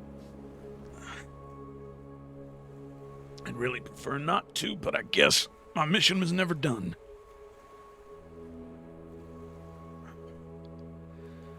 And I suppose if I don't get there soon enough, there might be some more unsavory types to try to claim that right for their own. Answer me this, was there a man, what was his name, Draven? Is he still with the light? The organization, yes, with the light. More debatable. Yeah. Ambitious man, that's for sure. Best get to Bromsgrove before he has a chance to say anything, or else our Children of the Flame are going to be in a rough spot. No way he'd be able to claim it, right? Well, with the amount of embered, senior kindled, And the Lightbearer himself, I'm sure that they are in need of somebody willing and worthy to accept that title. Especially when morale's so low, they need somebody strong, willing to make tough choices, willing to do what's necessary to preserve the light, to preserve Nabir Tarman. Who else but a man who is willing to commit such atrocities, right? Do what's necessary to preserve the light. Ridiculous. In that case, I wish you nothing more than quick travels. Yeah, I'll need it. Well, suppose the last question here is what to do with that one. Sort of gestures his head back towards the door.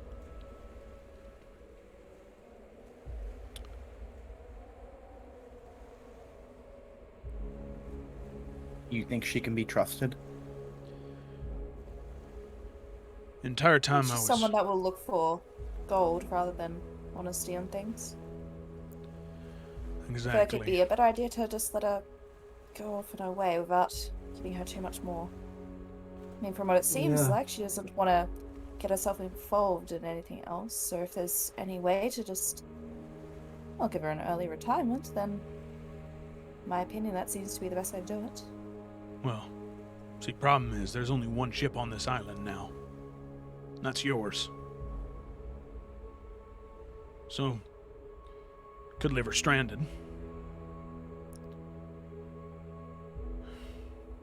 Or, I suppose, right. take her to Fjardaleth. With that ship, maybe only 2 weeks, 3 weeks out at the most. And she seems powerful. Might come in handy. I will say, from what I could gather, I didn't see any ill intent to her words. But I've also been out of the game for a while. I mostly just didn't want her to get more involved in this than necessary. It's just not. It's like you safe. said, Desmond. We need to, though. We get a Fiata left and let her go her separate way. She doesn't need to know anymore. She doesn't need to get any more involved than she's already been. That's true. It just seems like hanging around us is dangerous as is. She just kind of laughs at that, No looking kidding. around the inn. Well, it's a better option than being stranded, I feel. No, this I is agree. true. Just What feels were like you it's two kind of bad ones. What were you saying, Cecily?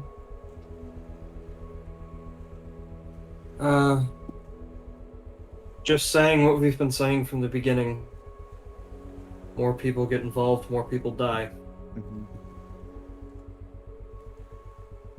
The more people you have involved, the more allies you have. Uh-huh. You know, this has been a lot of fun and all, but I was about to go to bed before this shit show happened. And now I really need to go to bed. So are we staying here or are we going? I think we need to should leave. go. Yeah, probably right.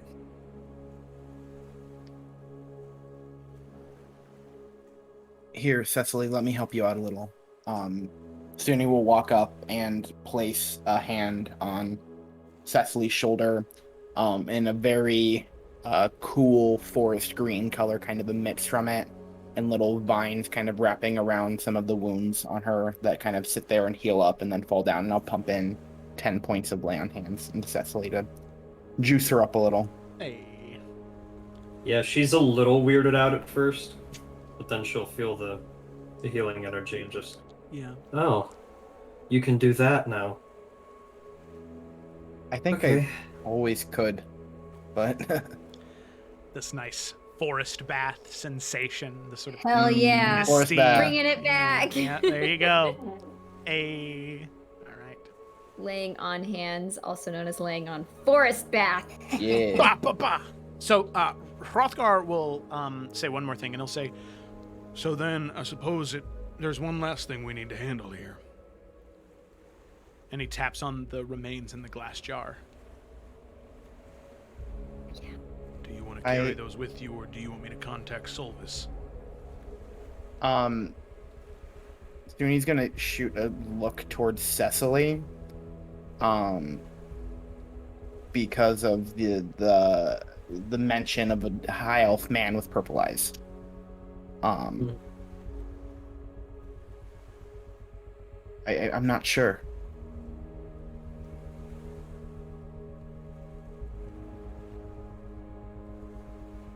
And surely it seems to be the best option, right? I would think that Hidden Flame is able to deal with it and keep it safer than we would be able to. Well, it's just what Nalthian said about Emerald. Is all. Oh, And there's no chance that Nalthian could be wrong? Drow you meant the future. I mean, to be fair, we don't really know much about him, right? That's true. You brought him back, this doesn't mean he's a good person.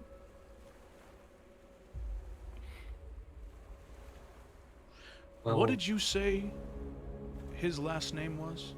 Did you say Nalthian's last name? No. Okay. I just said Nalthian. Well, I mean, I don't know if anybody else did, but just now I just said Nalthian. We probably would have just kept it at Nalthian. I don't know if we would have gotten into first and last names on most things. Yeah, that's fine. Okay. Drow, Nalthian. Well, I can't vouch for what he experienced in the future, but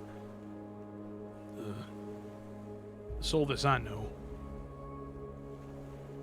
he would rather die than allow the world to turn into whatever it was there.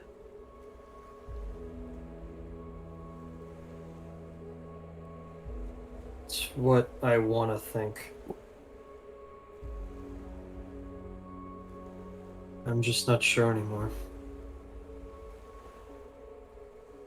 It's just that, I mean, I trust that your friend is who you say they are. It's just with everything going on, I don't want to accidentally put it right into the hands of the person I'm trying to keep it away from. Of course. This is your quest. It's not mine. But I'll ask how certain we can be that Nalthian wasn't potentially connected to the Dark One at all. Not any more certain than we are of anything else. I mean, we already know the character of Solus, so I'd be more inclined to believe that he would be, well, good compared to someone that supposedly knew you all from the future. I mean, if the Dark One supposedly won and he's still around, then it goes to reason that he wasn't seen as a threat, right? Well, I think what Nalthian said was that he didn't exist in that time initially. I think he found it after the fact. I don't think it had anything to do with him being a threat. I think he kind of just stumbled his way into it.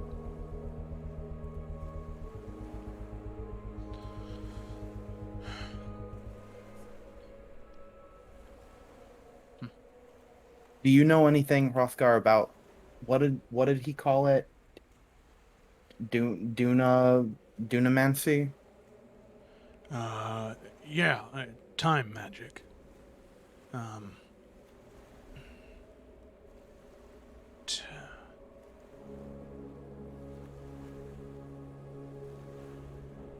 Yeah, there are, Did he seem like a fighter? Like, martial? Swords and weapons and all that. Not magic, right? Right. Well, I don't mean to, diminish his character at all, but there is a type of dunamancy that's used by martial fighters, an ability to draw upon alternate timelines of themselves to aid them in battle. Now, these alternate selves can be corrupted, and thus spreading like an infection to the original host. Which, as all of you know, you've met the Bansheen before. All of the Ban Sheen were originally drow fighters. They all served under the drow matron, Malice, in the Underdark.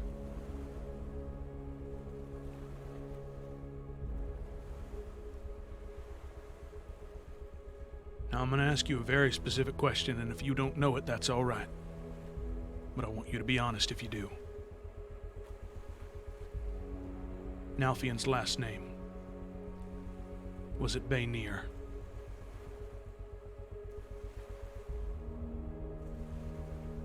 Yes. Yeah. Well, then what you may have done is unleashed one of the last Dark Friends in that alternate timeline who killed Emeriel. Brought him into this realm.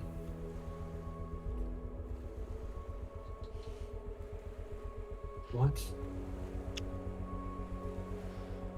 Yeah. You see, one of the 13 has a connection to the Baynir name. She would create soldiers, warriors. And in each one of these soldiers and warrior, upon their birth, they were given the ability to have that connection. It's not unheard of in entities other than drow. It's very rare, though.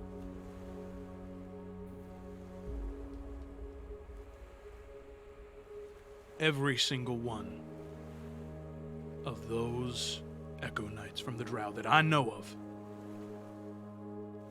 they became Ban Sheen. Twisted and corrupted by the Dark One and his magic, his vile temptation for power, chaos.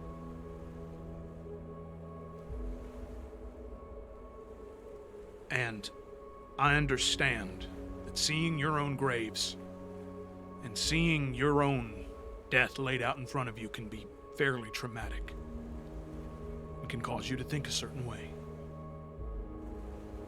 But remember, this entity that you are facing down right now, that once you dead, is not above anything. Manipulating truth. He's the father of lies, after all.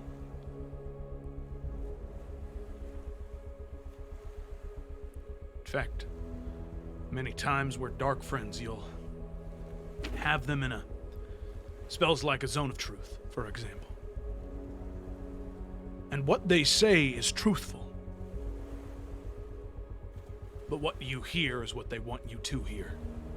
There's some type of vile magic that the Dark One allows them to have.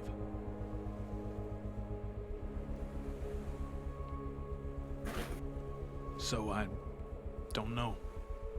I never met him. All I know is what I know about Baynir and Echo Knights. I don't know what to believe.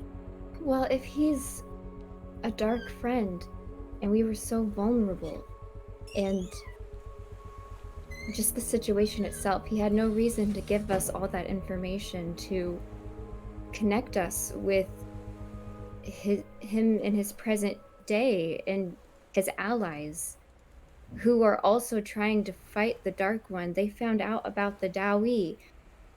It doesn't make sense for him to give us the information he did if he's against us. It just isn't lining up to me. But I understand what you're saying. False, right? Overwhelmed. There's a chance that what he was telling you was just, well, so he could get back, right? I don't know. He didn't want to come back. Not originally. We said... He didn't even bring it up. No.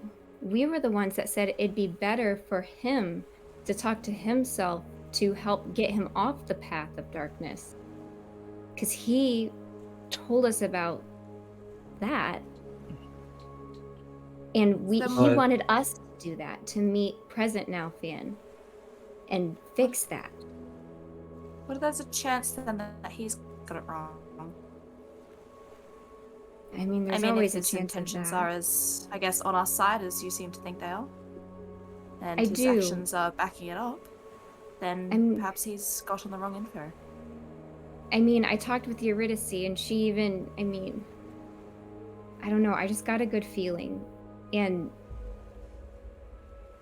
I mean, she even congratulated me on breaking away from Isin. It just doesn't make sense what information we are being fed if they really had ill intentions. That's really hard for me to believe. When I used to scam people,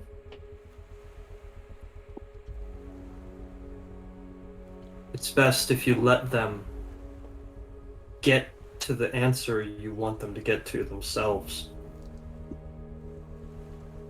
They're a lot more likely to believe you.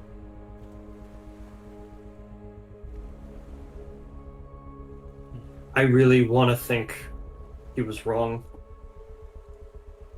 I said he was wrong the day we were there. But Daku told us that getting Kyo to open that door was part of his plan. And then we went into the Waystone, and we got led straight to the future. We didn't go there on purpose.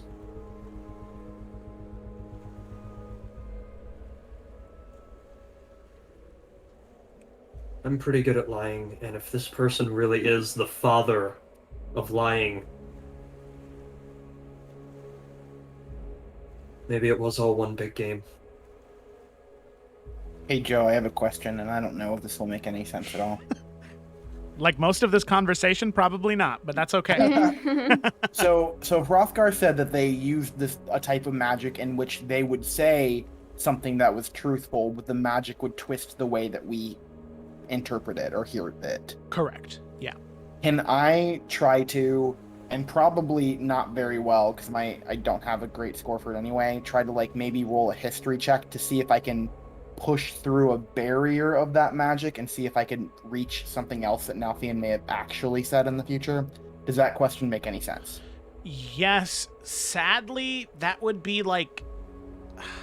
The worst part is that would have been an insight check at the time if you would have had that information. Because there's really no way to retrospectively think about it successfully, you know? Because then what would probably happen if you rolled high enough is you would think that you saw something, but it's not in the moment, so you don't really know. Yeah. What if I cast Lesser Restoration on my brain? Your sinuses are cleared, but it doesn't help the problem at all. Well, that's all we can hope for at this point. Hey, a clear sinus would be the dream at the moment, so... So when we were going through the original, like, once for this campaign, you guys wanted a really complex conflict, right? I guess we did. Okay, all right. Oh, I'm having a fantastic time. I am. I'm having a lot of fun. Somebody has a whiteboard, right, and is writing all this down. Yeah, can I get have like my can I get like a picture book? Okay, I know we're all, for very valid reasons, questioning everything. But I know drow that have changed. That's my dad. And Nalfian sought out the word for love that Underdark doesn't have, Undercommon. And he's not a Bansheen. We met him at the end of his life. Why would he... It just doesn't make sense. Nothing's adding up. Why would someone who doesn't care about humanity seek out the word of love? And why would they not fulfill their role in life of being a Bansheen? It's not making sense to me. And then even just the conversation with Eurydice, I really feel like there are allies. And like you guys are saying, we need allies. Why would we start to question the people who are the only help we're given right now? I understand where you're coming Trust from. him. you want to trust him, then I feel like we can do that. If you've got more than enough for yourself to be able to do that, then I'm not going to question that. But I just feel like we don't have I feel like Nalfian would have less information than Solvis would. And I just so feel like we I don't feel have like out of anyone, we can trust what he would be able to do with it. I'm sorry, I don't think I can trust it to anybody else right now. And I know that that puts all of us in danger. I just don't know if I can. And No, I just you're don't right. know if we have enough information to start actually incriminating people when we... I feel like it's too conflicting to start making enemies right now out of people that are our allies. Sorry, Cecily, I didn't mean to cut you off. We got help from both of them, and we've heard a lot of bad stuff about both of them now.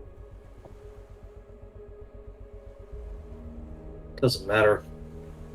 It's like Ashima keeps saying, we know who to trust. And that's just us. So, as long as we do have the shavings of a massive primordial being with us, I think all we can do is keep them. Now, Suni, I will throw this out there. If you worry about what dangers may come to them, I know that our track record over the past 48 hours isn't exactly the best. But if you're afraid of what dangers may come, I would be more than happy to carry the remains of our father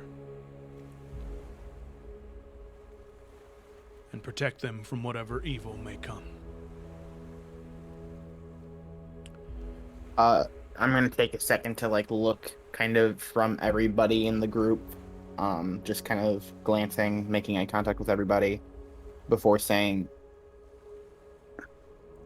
as long as I have the blessing of everybody else here, I think this is what I'm meant to do. I need to atone for the things the wrongdoings that I have committed, both as Suni and as Desmond. And it's not that I don't trust you, because honestly, they probably would be safer in your hands. I felt compelled to take it when I was there, and I'm feeling compelled to keep it now. You know, they say Bahamut gave almost all of his power out of altruism and love. He stepped down from his platinum throne because he thought it would be better for those lesser than him to rise above him. No one creature, entity, being should have that power. And even those who make mistakes, even someone like Tiamat, they're willing to give them another chance. You may be right, Suni. It may be a good luck charm from Bahamut. The fact that nobody's come after you yet for him, and I don't mean the Banshee, I mean specifically Bahamut or some type of planetar. The fact that no one has come searching for them yet that wasn't the Dark One, I think that may bode well for you. But at this point, it's all conjecture. I trust this Suni. And if you wish to keep him, you wish to keep him. And I have no problem. It means a lot to me. Thank you. Of course. Of course, I want, like I said, the blessing from all of you. I don't want to put you in more danger than we're already in. You have my blessing. I've put us in danger in multiple different ways now, and I understand how compelling feeling in order to fulfill something. So I respect that. Thank you.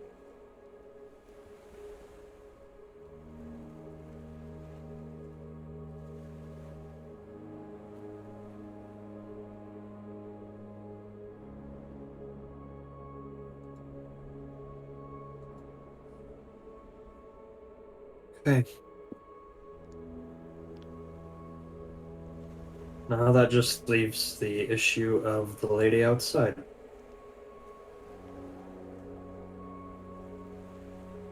Are we taking her on the boat? I don't have a choice. But we're gonna try to keep her very uninvolved while she's on our boat. Well, we already talked about everything we need to now. Yes, sit in silence on the boat ride. Favorite Just keep her kind. distracted. Yeah, we have music now. It's been a real blessing. Well, anytime. All right, so then just so we're clear, so I know what your plan is. We get to Fjarlaleth. I investigate Tyr's temple. I find the way in that I know. I take you to it, and then I head for Bromsgrove. Is that right? Sounds good enough to me. I will say, in all honesty here,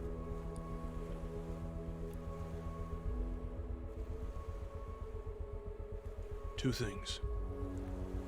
Should there be an opportunity for me to kill the Crow Lord, I will take it. My oath was once to the light and to the crown. It is now to vengeance. I swear, I will kill him for what he did to Tyr. 2.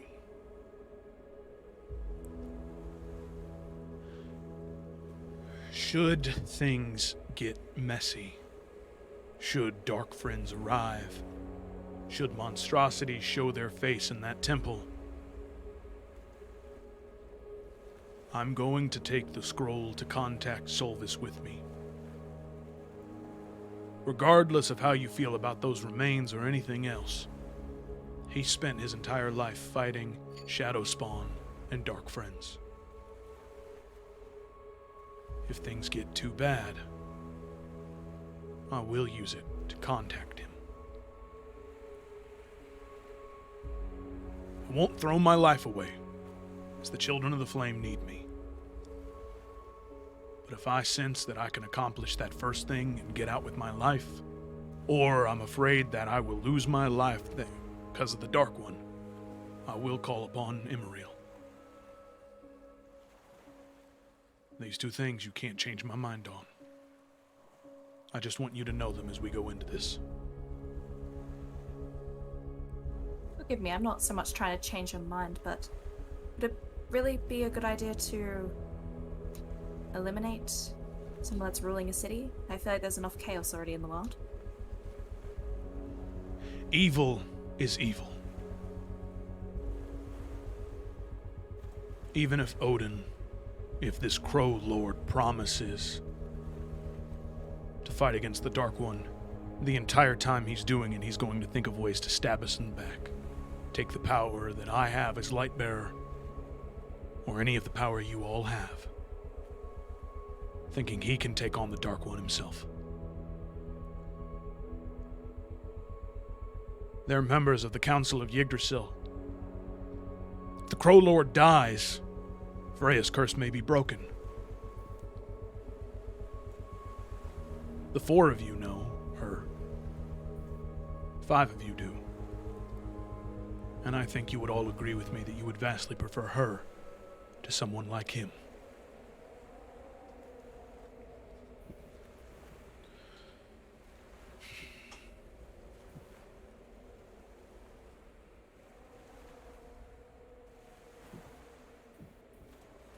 I have a Well, lot of as long as respect. there's plants around her, it should be fine. Yeah. I suppose that's all that's really left to do is guess give Ariana the news that she's coming with us. Happy news. I have a lot of respect for your mission. I can't argue with it. All I ask is if it comes down to, I don't know, something being in the way of us being able to do our job, please help us with that first. And we will do our best to stay out of the way of your mission. Because if you don't help us with our mission, there's no reason for your mission, since we gave the whole story about end of the world and blah, blah, blah. Believe me, young lady, my first fight, and the most important fight to me, will always be that against the coming darkness. If you need me to survive against that, I will be there. And with that, he'll stand and leave, and he'll, for expediency's sake, he will go ahead and go explain everything to Oriana. Nice. In a very, Nice. cut up way, yep, your ship's destroyed, sorry. Come with us to Fjardeleth, and Hrothgar will pay for whatever ship and crew she wants when they get there. Beautiful. Yep. I love it. Hrothgar's such a good dude. Quality man. Hey, man. Finally met a Dragonborn. You finally, or two. I know. You met a metallic one, so now you get to know what metallic ones are like. Wasn't the other one that we met metallic? No, he was a white Dragonborn.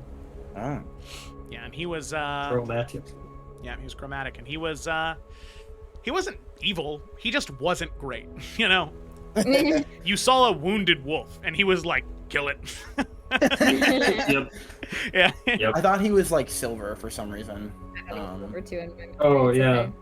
okay. He's the one I disguised myself as during the snowball fight. Right. I was like, Yeah, I yeah. am the real Nadar. Nadar. That guy.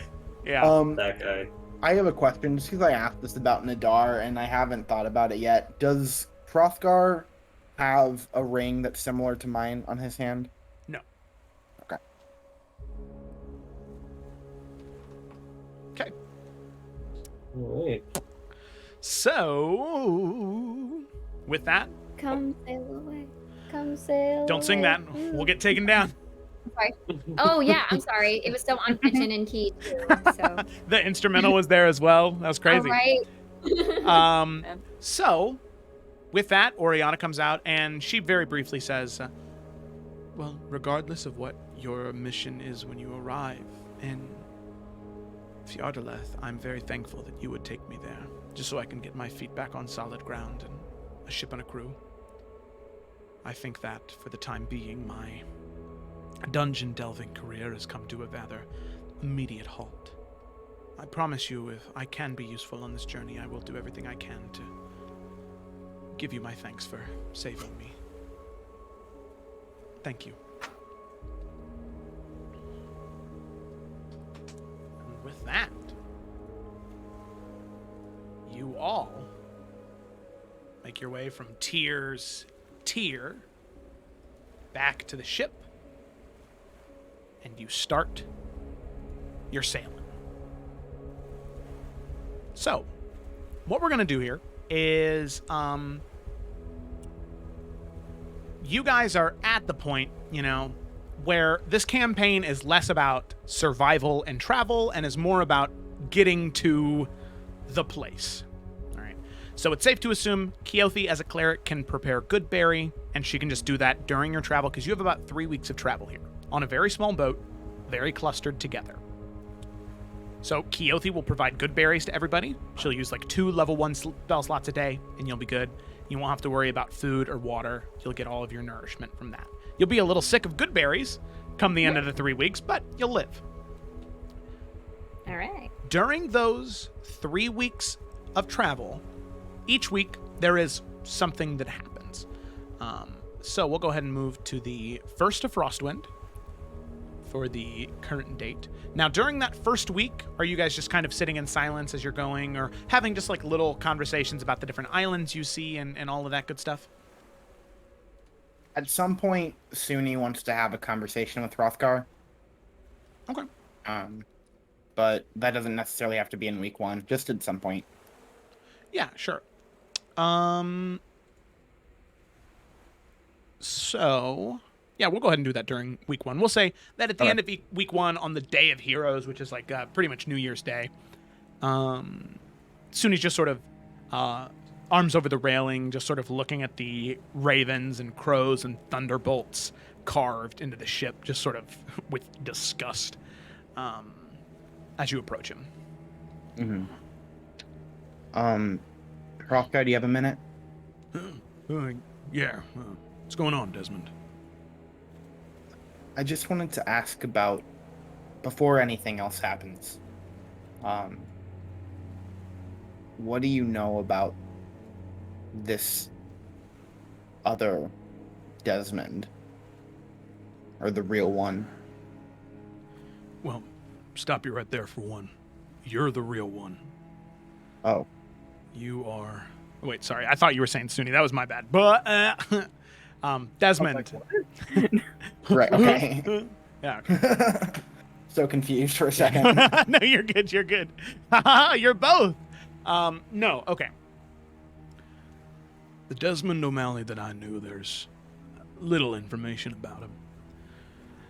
He was a mercenary leader. Their specialty is Dragonborn, actually. Hunting Dragonborn, killing Dragonborn. The Bloody Fangs, they call themselves.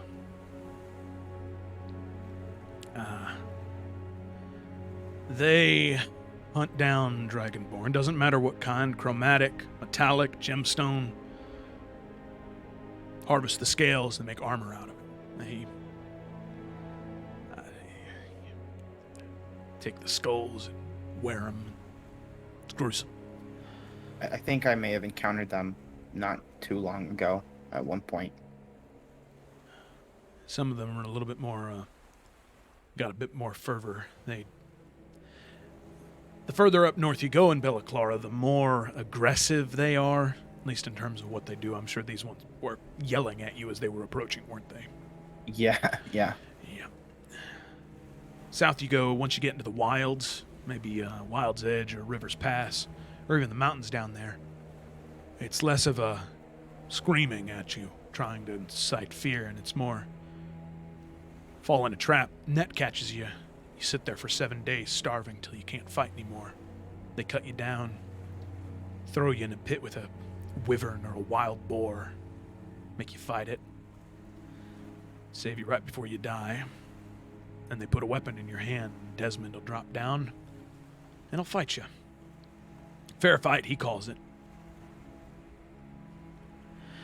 Dragonborn have a natural advantage, he said. I suppose the only reason he ever worked with Suni, worked with the Forsaken One, is because Suni promised to give him the mother lode. Take him to that temple and allow him to do whatever he wanted. He didn't die, I can tell you that much, and I hunted him for a while. I hunted the both of you for a while. Never found you, and I never found him. Do you have any idea where he may be? Last I heard, he was in Wild's Edge. He would go into the forest, try and hide away in there, and hope that the strange entities that make their home there would protect him. Whatever Dragonborn came looking on a noble quest, well, no longer wild boars and wyverns, but unspeakable aberrations thrown into a pit. I heard, and of course, never seen the man myself.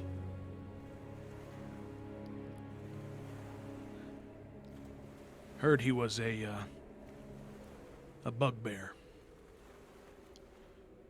Pretty much some type of odd combination of hobgoblin and orc. Yeah, I've met one on our travels. So, bugbear with a large gash across the front half of his face, from forehead down to about his chin. Most of his nose is gone. That's about the only thing I know. Bugbear, missing nose, and big scar. So, I'm sure the ugly motherfucker's pretty easy to find, but never had any luck myself. Who knows, maybe when his old pal Suni comes knocking around, might poke his head out. Then there's one other thing I wanted to ask. Of course. So as far as I've been told, I'm supposed to have some sort of counterpart. Uh-huh. That is true. I've seen them in visions, but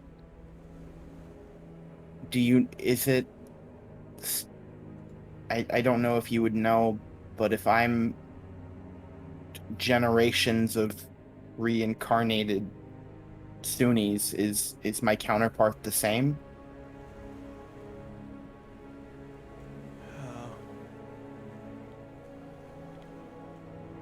It's hard to say, in all honesty. I will say, if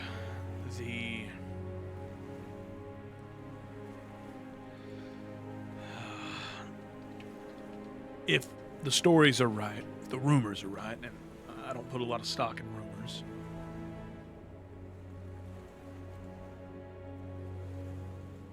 but it seems as though every Sunni had a red dragonborn counterpart. And that's what I saw.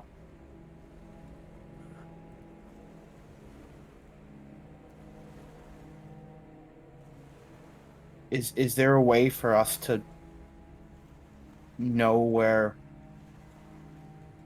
our counterpart is, or contact them at all?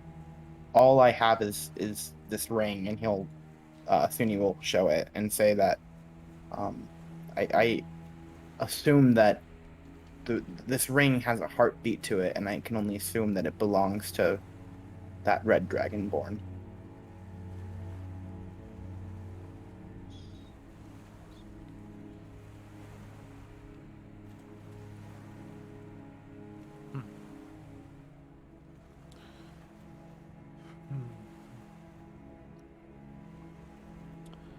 I'm not sure. I always heard strange things about Sunni and their counterpart. The red dragonborn, like I said, but there were rumors about you two.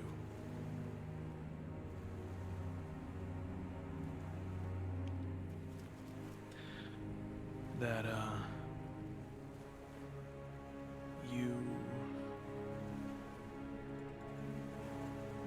you cared for each other.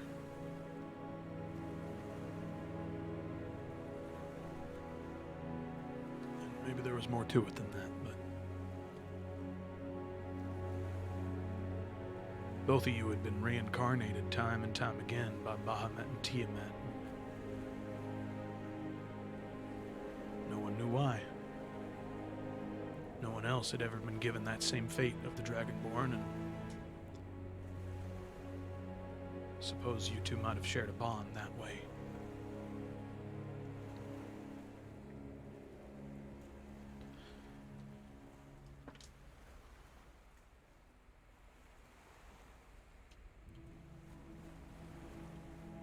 Thank you. Of course. Happy to help in whatever way I can. And then he'll just nod and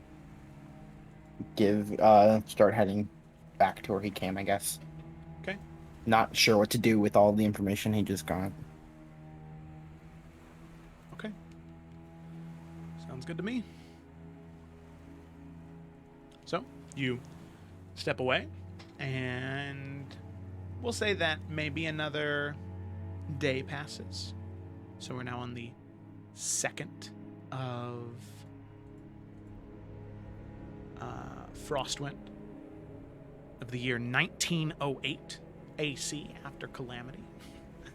The new year dawns, and you all are headed for Fjordalith. Now, after about a week of sailing, all of you can see a ship heading south on direct course with where your ship is going. Not a large ship, maybe only 10 or 11 to the crew. White sails, it seems, probably a merchant vessel, as far as you can tell. And while your ship is fast, you're not sure if there's any way for you to avoid them, as the way you're heading is the way they're coming from. Currently no islands to your left or right, nothing to strafe around. So I just ask you all, how are you preparing for this ship to arrive?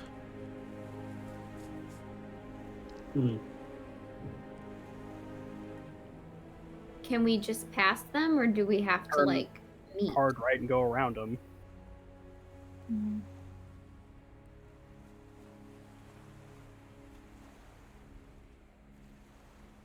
Is that what you want to do?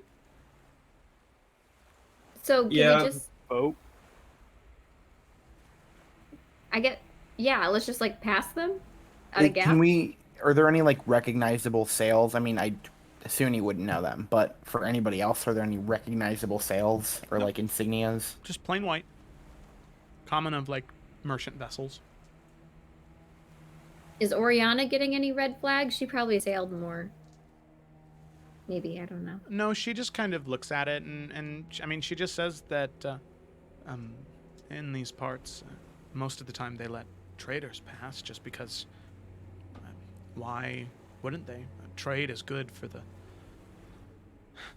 Fractured Peninsula, so I'm inclined to believe that that's just what they are. Traders. Can I insight the boat? I'll allow you to make a perception check to see who's on the ship. Can I insight the boat? I was kidding. I don't 25. Menacingly. The boat is made of oak wood. Fucking hate oak wood. Can't trust oaks. Let's just try and pass with, like, a little bit of a gap between the two, so if they do start getting weird, we have some space, right? Yeah. Yeah. Did you make that perception check, or are you not going to do that? I was kidding. I guess I can't. Sure, you know what? Let's do it. I was totally kidding, but now I will. Okay. Let me just go to that.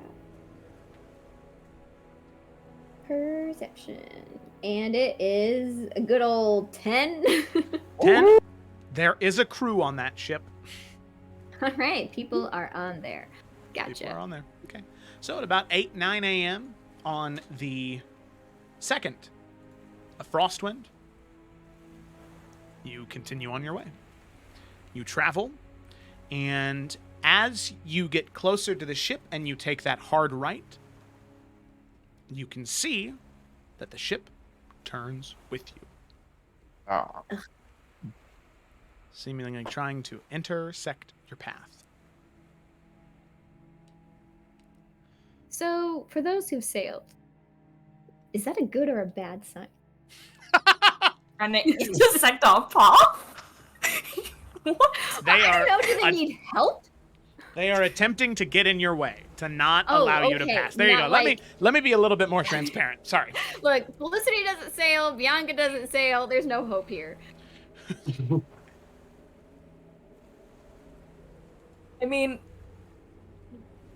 like, I guess as soon as they're in 120 feet, if they're still trying to block our path, like, Harrison's just gonna send a message like, hey, y'all good? Yo, move. Man. So, Ram them. Like, whoever seems to be, like, I guess, navigating. yeah, you can sort of, it's very hazy, but you can see that there is one person at the helm of the ship. Currently has a binocular. Yeah, I need to be in 120 feet, though, so it's not gonna be, like... that long They're distance. gonna be but right like, on top of us at that point, pretty much. Yeah, so, it's still from 120 feet. It's still a little hard to discern features of a person. I think we can all agree on that, especially when there's elevation. But you can see them. You send the message, and a voice responds as they're sort of pulling down this small monocular, and they respond to the message and say, Well, there's a few I don't recognize, but some I do. No. Unfinished damn it. business. and the ship you pissed off any ships lately? Apparently, there's some unfinished business they have with you. God damn it. Friend of yours? Lately. But a while ago, yeah. I hope you've learned your lesson since then, Cecily. Could you have found any more graceful way to say that? Nope. Quite a fucking paladin, dude. Okay. Well, whoever it is, just brace for the worst. You know how it is. Okay, do we want to converse with him, or are we just going for it? Morwen is already told us- putting up her weapons. He told us if he found us, he was going to kill us. What I'm exactly pretty did you sure. do to this person? We just Hey, didn't like Are that they he wanting hit his something? son, Yeah, he was a pretty shit dad. and then we attacked him because he attacked his son. So, oh, and he's a pirate. And then she's gonna shrug at that part. And he's the real hero of this campaign. What does that even mean? Let's invite I him don't on a know. quest. Well, I don't know if... And you can already hear that there is, like, a couple of cannons that fire off and just into the water near you. And, intentionally missing. But, I mean, you can tell that 1 or 2 cannons is going to be enough to split this ship in half. It's fast, but it is definitely not very hardy. And Oriana sort of says, I mean, if we're willing to just talk for a moment, I think that I might be able to do something about it. Of course, any more of I think the those? same thing, but whether or not they're willing to talk is the real problem. Actually, fucking wait, Crystal's going to send off another message. Just to the same person.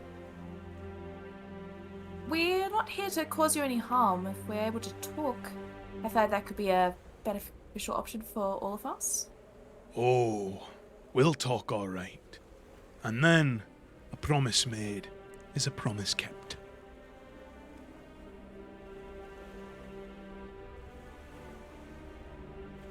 What did he say? He's willing to talk. That's That's good. great. Take that as you will, but apparently something about a promise as well. Yeah. That's not great. I feel like pirates should be, more willing to go back on their promises, but what would I know? I don't know. I didn't even know. I don't know. Depends on when it's convenient. Do you really have intentions to speak to this man? Well, Seems a better idea than getting our ship sunk. well, I think that part of the issue might be getting up on the ship itself. And you can see that yours is like a Viking longship where it's very low to the water, and this is like an actual, like, ship where there's like a small ladder that you'd have to climb to get up on the deck. How high up is it? Probably about 15 feet, maybe a little bit lower. 15? Okay. Oriana says, I do think that obviously if you have a big enough grudge with this man that you'd like to fight him, that's fine, but if you'd rather not, I really think that I could be of use here. But of course, it's up to you to do what you wish. I think we I would need like a to boat. agree, because cannons are cannons. Yeah, we need a boat to get where we need to go, and I'm worried that if we fight, we won't have a boat. Well, we just need to get close to where they are, and Morwen can probably get on board, right? Well, I mean, aren't we close enough now? You've been messaging him. That's only 120 feet. Like, I imagine this thing's right next to us by now. Yeah, it's definitely the sails are starting to rise as they are starting to slow down, getting right near you. Yeah, give me a rope. You know. But I'll remember get the up there. intentions to talk, right? I think that... You know what? I've been rather kind this whole time, but I'm going to do this because the last thing that I want is to be surrounded by more bloodshed. That's all right. And Oriana's just going to kind of stand, and she's going to approach, and she's going to say, "Hello there. Fine man. Your ship is quite wonderful, and I think that what you should do is you should go adventure other parts of the world, plunder other oceans, as they seem much more fitting than such a small ship as this." And she's going to use a 7th level spell slot, and she's going to cast Mass Suggestion. Oh my god. Targeting every single one of the crewmates. That is a 2. That is a 12. That is a 10. That is an 18, which is a failure still. Oh my god. It's a 12. It's a 17. 12. 15. And that's the last of the crew. And then Captain Darrow. Well, that's a 6 plus 7. That's not going to be enough either.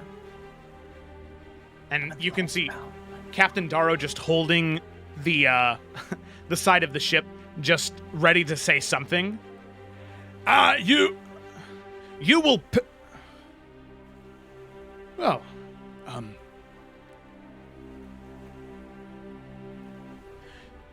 next time I see you, I won't spare you. I promise you that. But now you're lucky I'm feeling kind on this day. Or else need to get the treasure I do from other parts of the world. And you can see the crew's already starting to drop the sails again, and the ship just turns port and just leaves. And Oriana just sort of like flattens her dress and sits back down and sort of crosses her arms and says, "We have somewhere to go. I didn't want to spend the time fighting." How long will that last? 24 hours. You said you also had tricks up your sleeve, and I didn't realize how big those sleeves were. Well, and she kind of lifts up her arm, and you can see the tattered, like, long, drapey sleeve that just has holes in it. I promise when we get to Fjordaleth, there will be many, many new dresses that have much bigger sleeves than this, hopefully plated with metal as well. Thank you.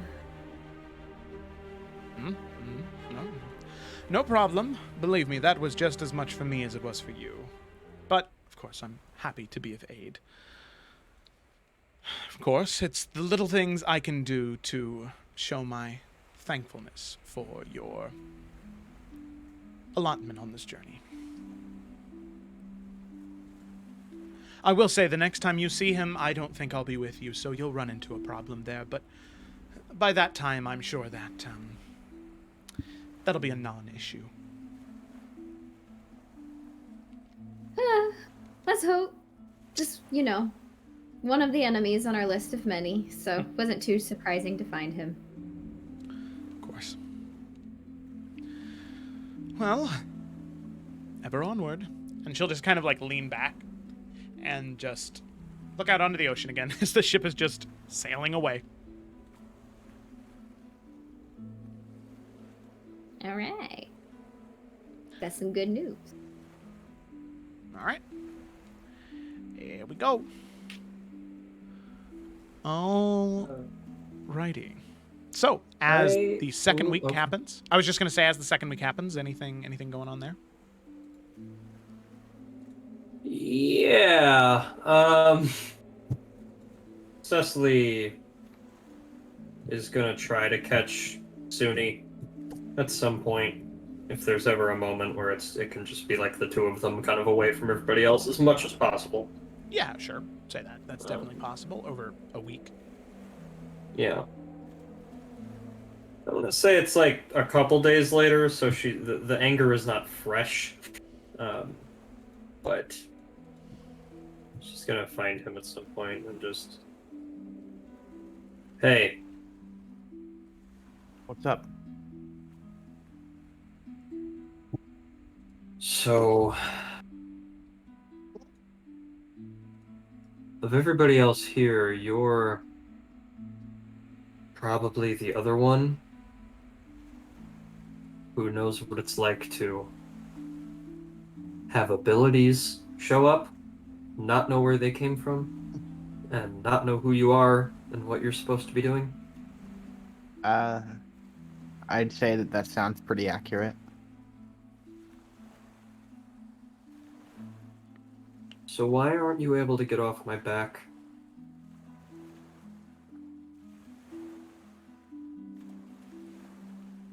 You know what happened, right? I talked to that fuckhead one time.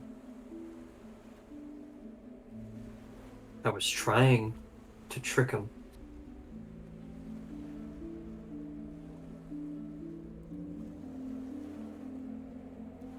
I didn't trust him for more than a minute. The only reason I did is because he said he might be able to explain something to me.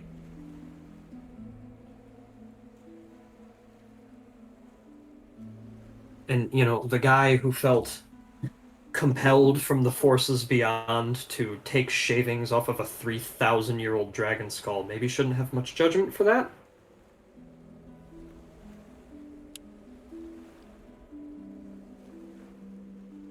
He'll kind of look to the ground for a second, just thinking about what you said before looking back up.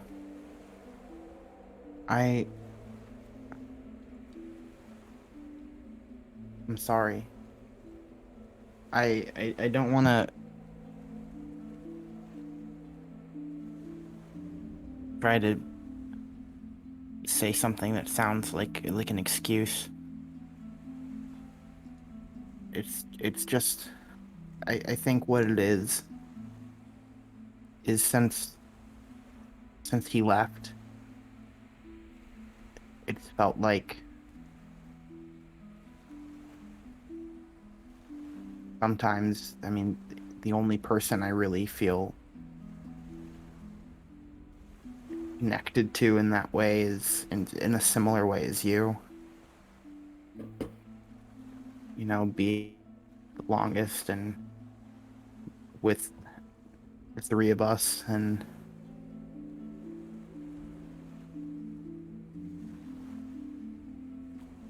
I don't know why I said that, but I think sometimes it's just easier to settle into the routine of how I used to be.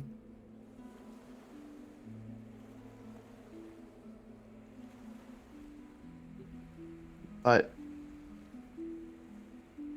now that you say it, and I should have known earlier, but I can tell that I've been an ass to you a lot.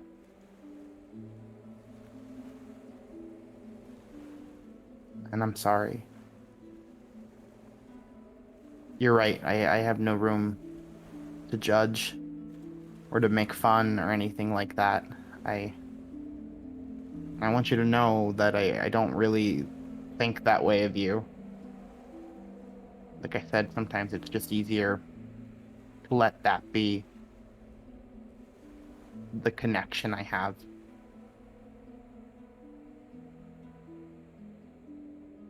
Huh.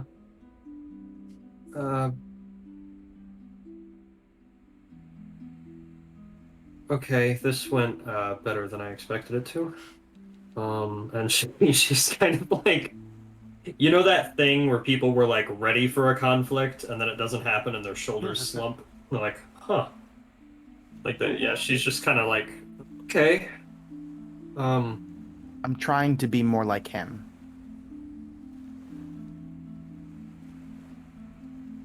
Yeah. In some ways, I mean, not the. I don't want to dive that deep into the goody two shoes stuff. No matter what the gods tell me I need to do, you know. But thank you for telling me that.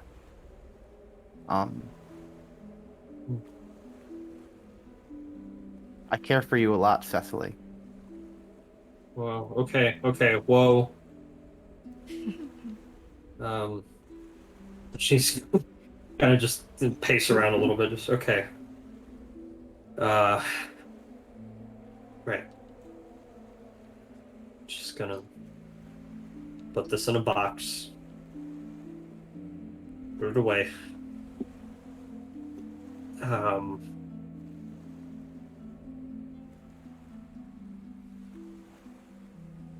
I guess you you have kind of grown up. Trying. I still have a lot of room left to grow, though. And you know, I'm glad that I have somebody to grow with me. I mean, sometimes it feels kind of intimidating being around Bianca and Ashima and Keothi and even the twins and now Hrothgar and everybody who's been around. It's just, you know, it kind of felt like the three of us. I don't want to say against the rest of them because that's not how it was, but well, sometimes. Yeah. And now it's the two of us. Why are you being so? I don't know. I guess I want to ask what got into you, but a god did, so guess it all checks out. I made an oath to, you know, upkeep the light and the good.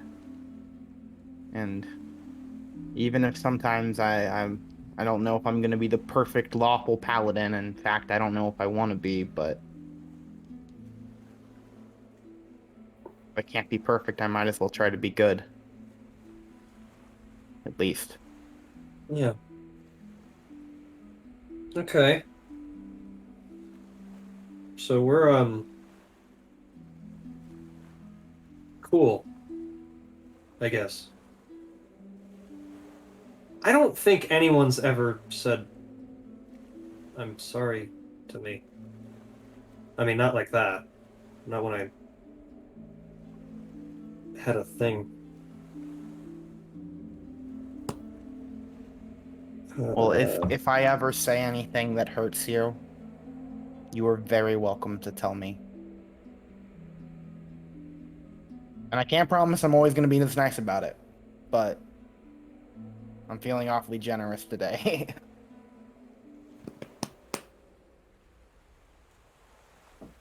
Okay, but you still want to like steal shit once in a while, right? Oh, fucking obviously I do. And you Okay, know, there's all right, nobody else who I'm going to go to when that happens other than you. All right, look, we just won't tell the others, but Exactly. Yep. Okay. I was worried for a second you were gone. No. Okay. I didn't make an oath against stealing. Okay. Cool. And Cecily will start to leave, and then right before she does, she'll just kind of say, "Hey, I don't want to talk about it, but I miss him too." I know. Yeah. And she'll go ahead and walk off. And wipe a tear or two from her eye when she walks away. Just sort of overwhelmed from the pure platonic love that was just given to her. Suni will kind of watch her, track her while she's walking away, just making sure she's okay before settling down into doing whatever he was doing before. So I will also say, as that conversation finishes, I do want to point out, Morwen, one thing you would have noticed, just along your journey in general, is that that first week and a half, every island you would pass, you could see a plethora of those red, like, daffodils. Just sort of sprouting out of the ground all along the coast, which is very unnatural for those types of flowers anyway. But something you're starting to notice the closer and closer you get to Fjardeleth, those flowers are starting to diminish. They're starting to be less and less prevalent the closer you get. Finishing out the second week, they're almost non-existent. There's still some on coast that you can see, but it seems like that might mean something. Okay. And it's also worth noting that at the end of the second week, right before the final week of travel, Morwen, you have another vision. Okay. And as you head to sleep, this is not a night terror. This is just a hazy image that you have in your mind when you head to sleep. And I'm going to go ahead and send it to you on Discord right there. Okay.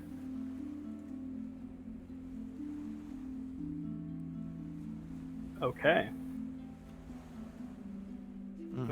Okay. All right. That's that.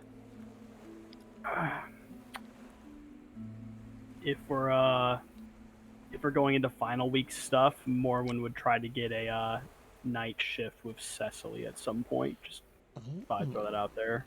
I did have a thing that could be any week. It doesn't matter. Okay. So I don't know if we wanted. Yeah, we'll go ahead and do Morwen, if it's all right with you. We'll do Bianca thing. Wait. Well, Bianca's a Bianca Morwen thing, actually. So. Oh, okay. Okay, cool.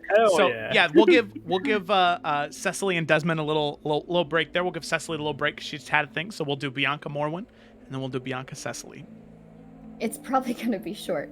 But I just imagine that probably within the first week, Bianca and Morwen are just like chilling by the edge of the boat. And Bianca's kind of telling some stories. And she's like, yeah, so the guards were coming after us. I didn't know what the heck was happening. I just saw Desmond and Cecily. And so there's these horses. And in the right, I shot them just because the knights were coming at us. I didn't know what else to do. And everyone was freaking out. What else would you do in that situation? Shoot the guards? Thank you. Everyone was like, why'd you shoot the horses? What else did they want me to do? Have them catch up? We were slow. We had a cart. I mean, I love animals, but I value human life over that of animals, and I would have done the same thing. Except poorly, because I can't aim for shit, but... I was surprised at my aim, I'm not gonna lie. I hadn't had the gun very long, so it just kind of worked out, but... Isn't your gun's name Deadeye? It is. Alright. Well, that's it! That's all I wanted to do. Thank you for doing that. That was incredible. It's canon! It's been canonized. That's not the right word. Canonized? I don't know. Canonized. Canonanon. Canonanon and on and on. Canonanon. I'm just gonna... Tiny thing. Like, question for Connor / Ashima. Cecily has like 3 weeks here to be still figuring out her meditation practice and stuff. If Cecily went to Ashima at any point and asked for like additional guidance or a lesson, would he have anything? And kind of what would it be? And this way? Kana? Could you repeat that? I had my volume skewed up if you were wrong. Okay. I was just saying, throughout the 3 weeks, I just imagine at some point that Cecily would go to Ashima for some sort of additional meditation guidance, or maybe a breathing lesson, or just, just some next step on all that stuff. Because she is curious about it and wants to get better. So I was just wondering if you had a thing that would be like a lesson 2 for her. I mean, I kind of put you on the spot. I don't want to make you, make a lesson plan or some shit, but, I already do that! I know! Oh, God! I hate my job. Anyways, he'll, he's got something, actually. Say, I wish the only way to progress further is to become comfortable with silence.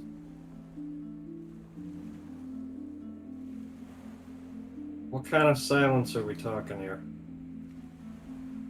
Silence of yourself. Okay, so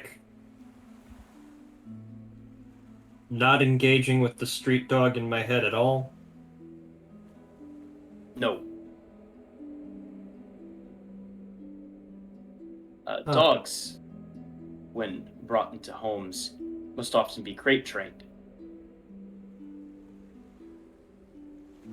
You must deny yourself the defense of speech.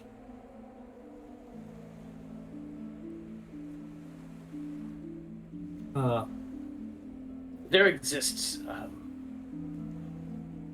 mindless chatter that we all partake in. One of the final steps of a Loshari monk is to give up their ability to speak. I'm not recommending you do that at any point. But the reason for it is that once you've given up your ability to use words to create who you are and what you are, is when you realize what you really are.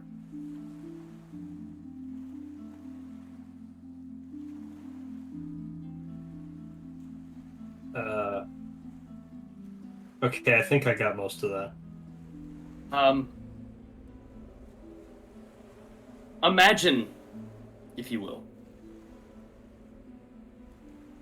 that you are a bear. Okay. Now, bears, in the winter, grow a very large, thick coat of fur. Now, many have never seen what a bear looks like without any fur. Only the bear knows that.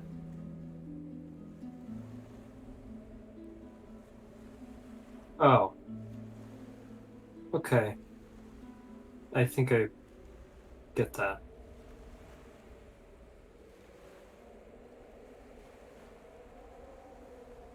And the only way to actually spend time with myself is to shut myself up.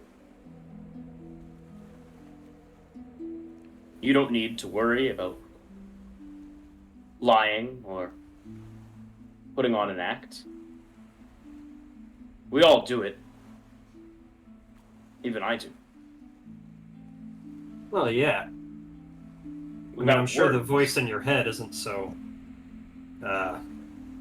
mentory all the time. No, it's very high-pitched and squealing. But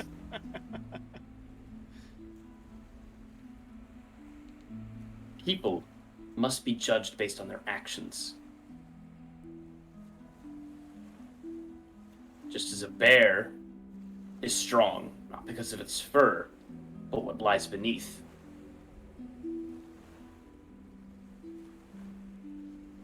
Okay. Well, I guess tomorrow morning I'm just gonna do nothing. No. Hmm? That's not what I'm telling you to do. Don't do nothing. Say nothing. Pretend nothing.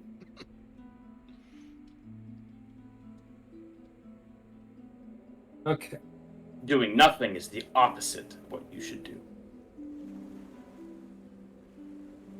Right. Okay, because if I'm doing it... Oh! And she's just gonna, like, brain blast. And she's like, because when I'm doing the things, and then I have to focus on doing the thing, and then the brain talky dog doesn't... I understand everything. I am a master. Well, you have figured this out, yes.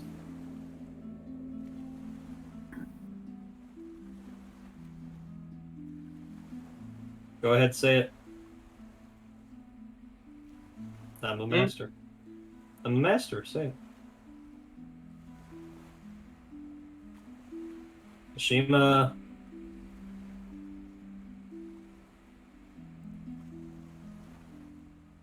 He's just sitting there.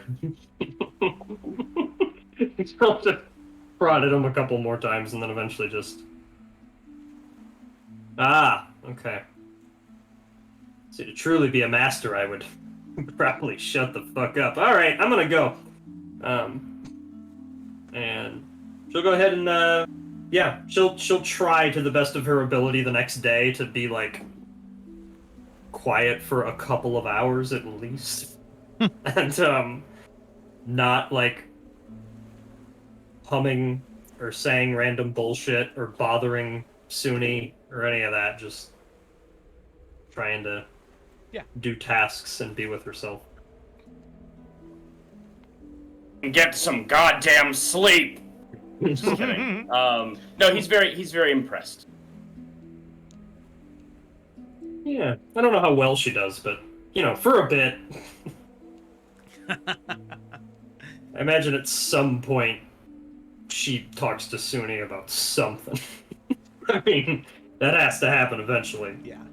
But yeah, he's judgmental. Just kind of happy that you lasted as long as you did. Yeah. She'll give it the old college try.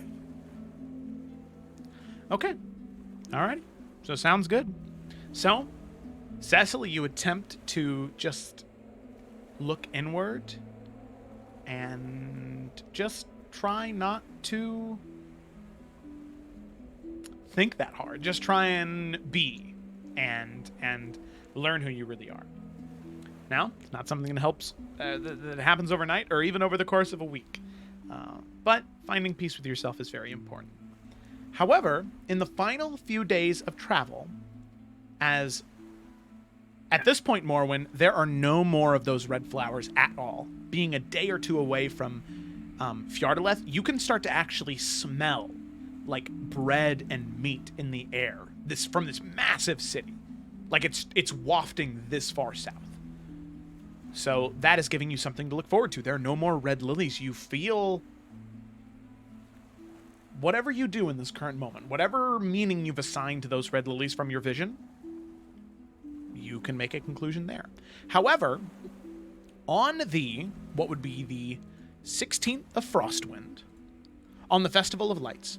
Now, while none of you have magical anything, or you're not in a city that you can currently celebrate the holiday in, on the 16th of Frostwind is the Festival of Lights. And the Festival of Lights is a festival that celebrates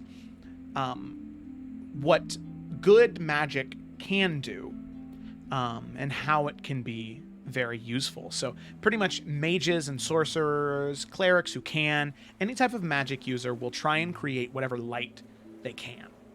Whether it be dancing lights, daylight, anything like that. And they try and alter the colors to the best of their ability to create this sort of like shimmering sky because the 16th of Frostwind also happens to be pretty much like the winter equinox. So that's like the darkest day for Illica. You know, it is very, very dark during that day. So in order to brighten the day, all of those mages will create light in an effort to balance out the dark and light, so that way the day has balance and isn't consumed by darkness. So, knowing that really Cecily and Carasilla are the only two magical people, and maybe saying something to Oriana, Keothi's gonna kind of pull everybody to the side of the ship and like whisper, be like, okay, whatever you can do, just make lights, because it's the Festival of Lights. Just because I'm on a ship doesn't mean I'm not going to celebrate my holidays. Okay? Okay. You got it, Keo. Okay. Cecily will make an effort throughout that day to throw dancing lights in people's faces once in a while for her amusement. Yeah, and you can see Oriana does the same, and Keo uses the light cantrip and kind of changes the color every so often. I'm not sure, does Carasilla have anything she can use? Maybe... Yeah, the best she's got is Presage. I think it would just more so just like, you know, when she's playing her Gertie, she'll use it to like just almost like light up the like strings and like the wheel of it. Star power. Oh, that's so sick though. Like Gertie 03. Yeah, you just like little sparks coming off it, and like whenever she's like tapping down the keys, like the key just like suddenly just like puts out a bit of light. Oh, that should be the default way to play a hurdy-gurdy in general. Oh my god. Okay, so you What a great sentence. I'm sorry. That was a good sentence. Oh god. All right, so you celebrate the Festival of Lights, and watches come on this final few nights, as eventually, Cecily, you've been avoiding it as your last conversation didn't exactly go well, but now there's no avoiding it, as we did all the rotations for the latest watch. So this would be the like midnight shift, or the graveyard shift, I mean. Right before sunrise, the two of you are put on watch together. So with that, you're on watch. It's the middle of the night. Sunrise should be happening in a couple hours. What are the two of you doing? I'm sure at this point Cecily has like there's been a couple of weeks of like Cecily makes a side comment whenever there's like 3 or 4 of them together and just notices Morwen's vibes and is like, ooh, yikes. But probably hasn't said anything about it, so she's just gonna be there awkwardly right now, just kind of. I will say, for what it's worth, as the weeks have gone on, it has gotten better, just for what probably very little that's worth. Perfect, but better. A bit. Yeah. But yeah, Cecily knows there's a thing, but it's just kind of like... I'm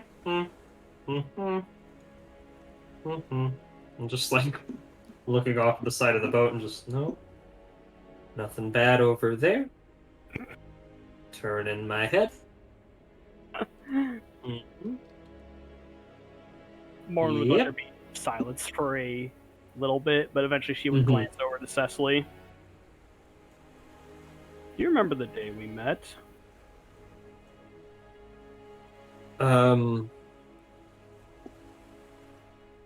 Yeah. It was pretty memorable. Agreed. Do you remember what one of the first things you said to my sister and I were?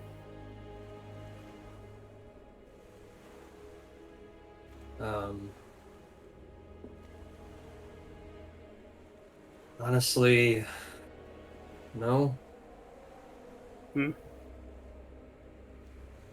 Not sure if that makes me feel better or worse. We showed up. 4 Bansheen were there. There were 2 on us and 2 on you guys. We fought. One of ours left us and went down to attack your friend. And my sister and I ran down, jumped down that cliff to go help you guys. It was a hard fight. We'd been traveling for over 24 hours straight, to the point where the horse we were on died transporting us. And we left behind a lot of our friends who I don't even want to know how they got killed back there. And when all was said and done, we were dragging ourselves behind you, and you suggested that we should make separate camps. Because camping with two people who suggested a detour would be really fucking stupid. Do you remember that now? Yeah, I do. I'm not like my sister, Cecily.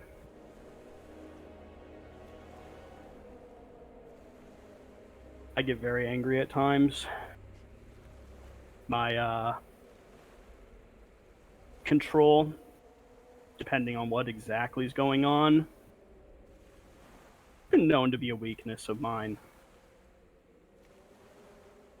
So I chose in that moment to be very, very angry with you.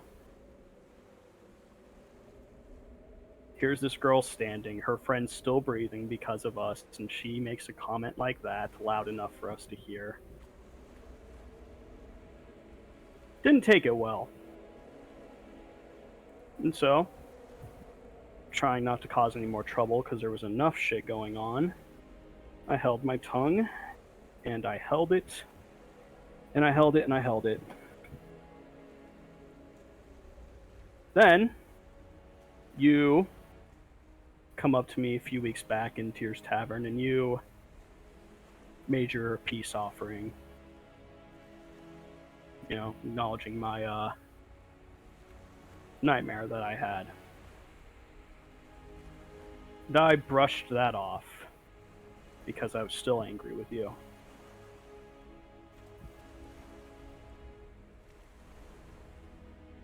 And I was wrong to do that.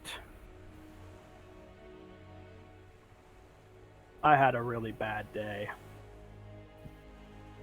From what you guys have been saying, you've had a really bad few months.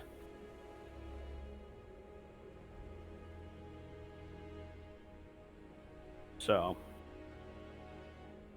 I don't want there to be bad blood between us. I think we both did some things that maybe we're not proud of. You don't have to confirm or deny that, but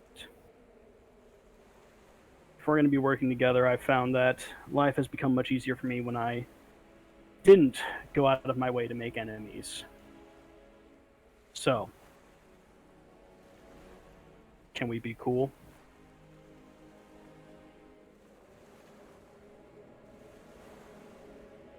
Yeah. Yeah, we can. Okay. Then we're cool.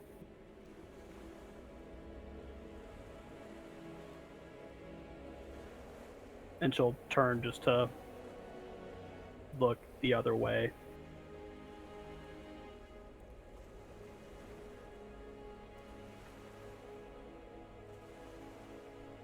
I'll just say this.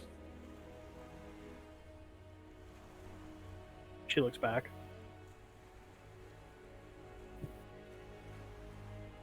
I want to trust people. I really do.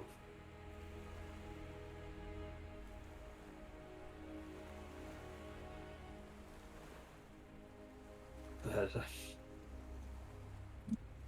before I even met this group, I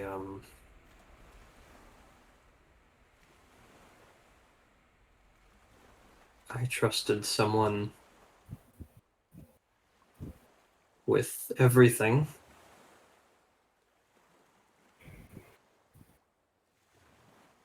And they ruined it.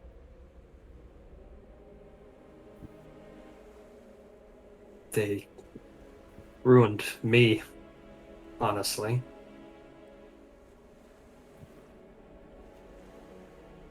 And after everything that has happened with us, I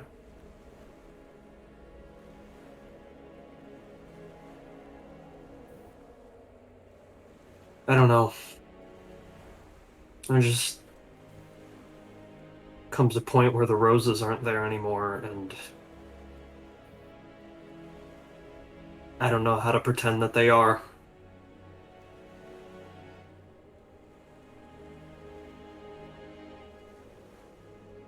And when I see a stranger, I don't think of the flower, I think of the thorns.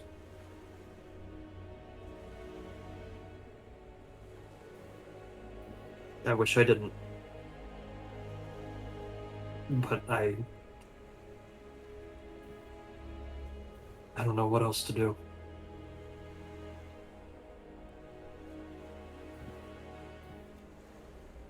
I'm not much of a talker. My sister usually covers that department, I'm sure you've noticed. I have, yeah. So, I'm not gonna lecture you. Respectfully, Cecily, I don't know you. I don't know what exactly you went through to where I'm not gonna comment on it lightly and show disrespect to that. The only thing I can say is that when you keep treating people like they're your enemy, you can't really be surprised when that's what they turn out to be.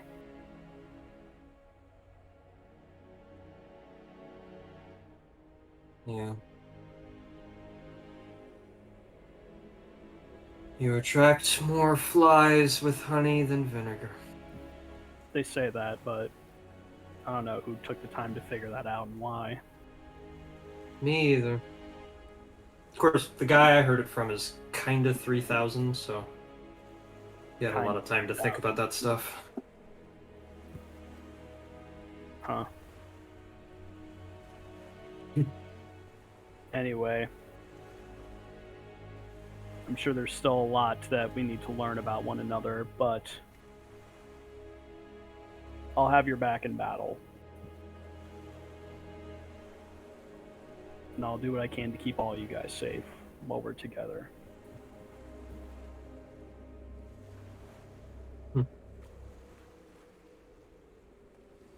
You know, if it means anything to you, I appreciate there being someone else here who doesn't want to talk that much about this kind of stuff. Yeah. I just need a couple weeks to cool down for the most part.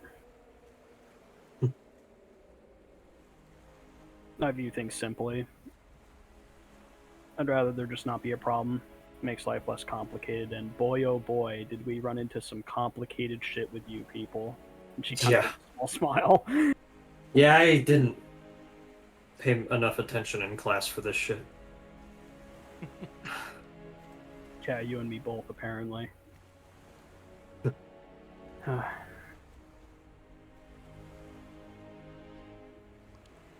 Anyways, I am sorry.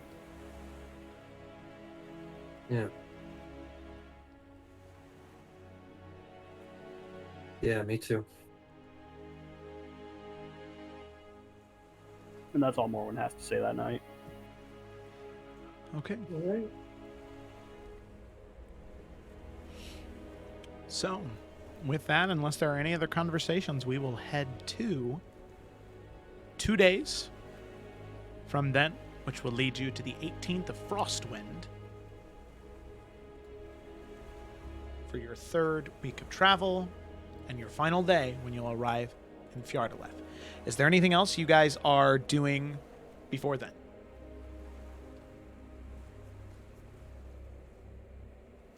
I think Bianca will take some time to write out some stuff for Hubert. Not like a whole story, but like as much as she can update and be like, look, when we see each other next, I'll give you the details. It is too much.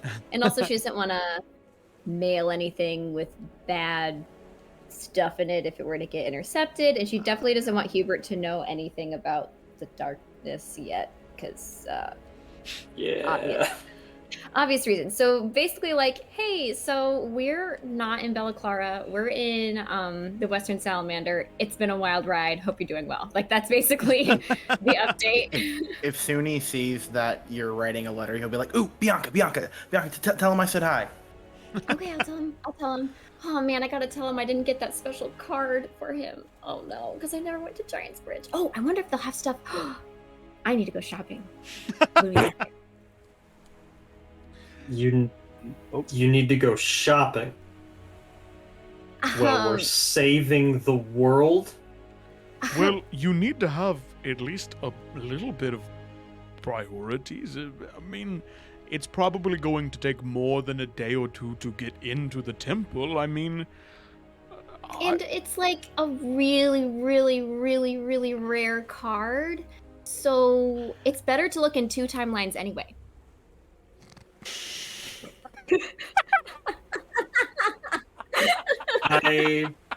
I guess I won't argue with that.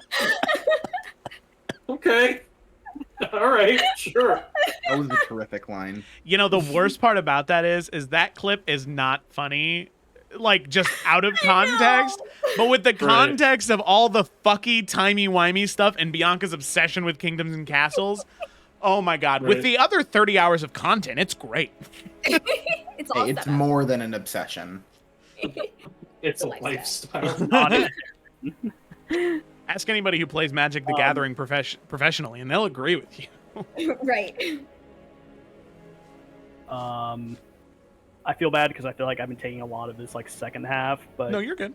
We can delay it, but I think the twins would definitely want to have a chat before they reach their destination. Okay, well then yeah, go for it. Okay. So yeah, as you guys are kind of like getting ready that first day, you're getting closer to the coastline. You can't see the city yet, but you're maybe an hour or 2 away from the port of the city of Fjardeleth.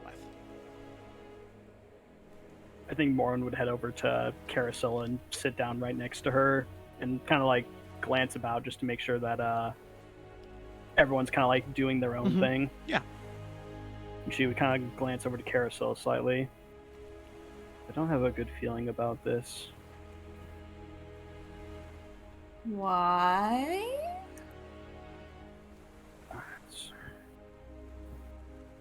I don't know, just...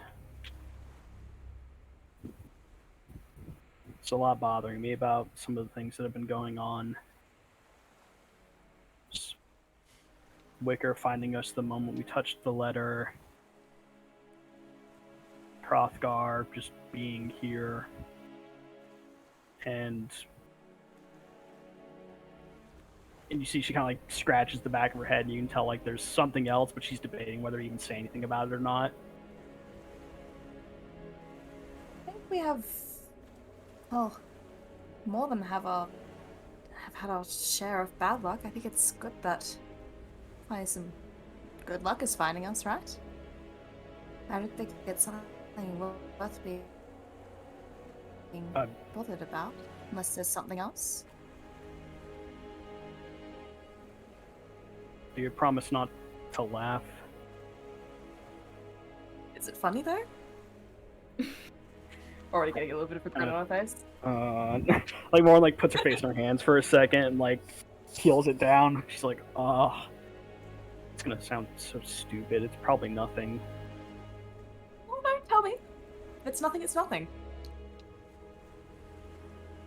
Alright. You know how I don't usually dream. We've talked about it before.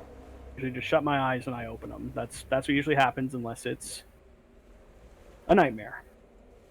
Yes. Been like that since we were young. Well, a couple months back, I very vaguely remember just a normal dream I had. And So the space just lights up though when you're saying that. And I don't know what happened in it. I don't know what it means. But in this dream, there was a field just full of these red daffodils. And I remember waking up and I just had this image and I thought maybe we had just seen it a few missions back and, you know, I was just remembering it all of a sudden. I didn't think anything of it until we got to Tyr's Tier. While I was out hunting, I came across a field that looked just like the one I'd seen in that dream. And at first, maybe my mind was playing tricks on me, like I was seeing this and I was, putting the details together later, and it really wasn't the same. I just kind of shrugged it off. Then Hrothgar revealed himself and all that. And everything with Oriana, being attacked by the Dark Ones, everything going on with Sunni.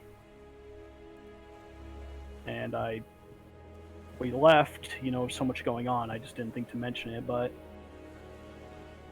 every island that we've passed since leaving, I keep seeing them growing on the side of these islands, which, why would they be growing there in all the same flower, all the same shade?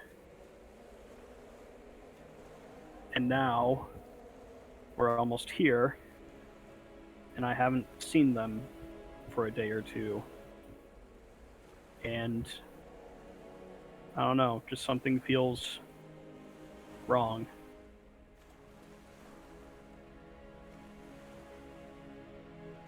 I shouldn't have brought it up. This was stupid. I don't think it's ever stupid. And all you saw was flowers? It didn't come with any emotions, anything? I mean, Joe, correct me if I'm wrong, but I don't think so. No, it's just that it was the field of daffodils, and then I actually just pinned the 2 other images on Discord. There was something else in the image. Yeah, there was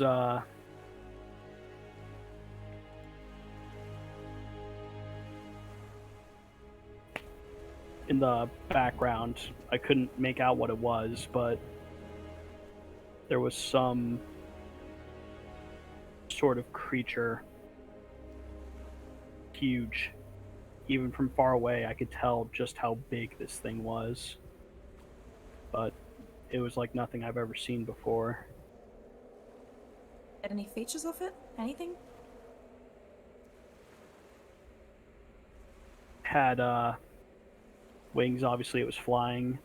Big mass. It had multiple legs. I didn't count how many, but they didn't come down to claws or feet or talons, nothing like that. They were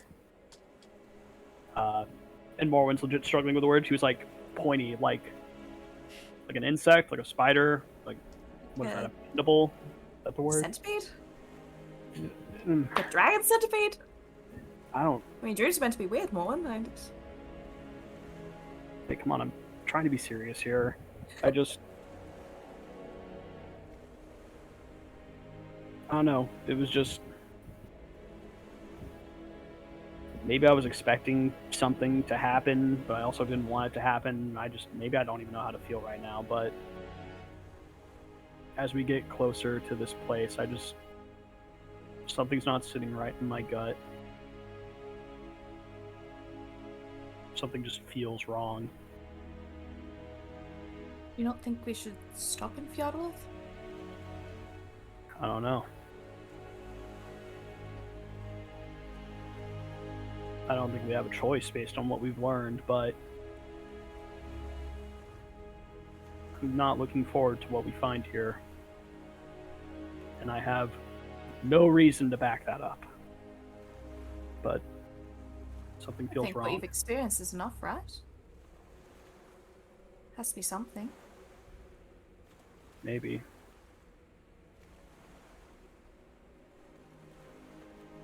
I mean, you let me know if anything else happens, right? Any other dreams? I mean, it's not fair if you keep them all to yourself, right? How many of mine have I told you? Yeah, but your dreams are cool. Well, maybe talking about them more often will give you cooler dreams, huh? I mean, there have been others that I remember. There was a snowy mountain. There were these 3 stone pillars with these markings on them, runes of some kind. I couldn't read them. I believe there was a woman. They had a hood over their head. I couldn't quite tell, but they held up their hand. They were holding something, and this glowing energy just surrounded the 3 stones. Then there was a door, huge. Someone standing in front of it holding a staff, and as they commanded the door to open, it was bright yellow. I don't know if it was tree branches or lightning, but I don't know.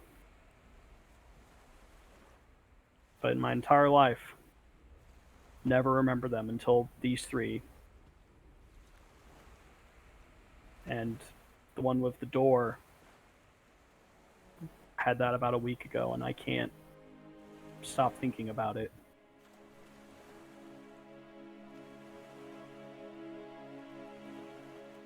Sorry, I don't know what to tell you. I mean, keep me updated, I suppose. Don't mean we're gonna stay together throughout all of Earth, especially now. Yeah. I'll see you wandering off.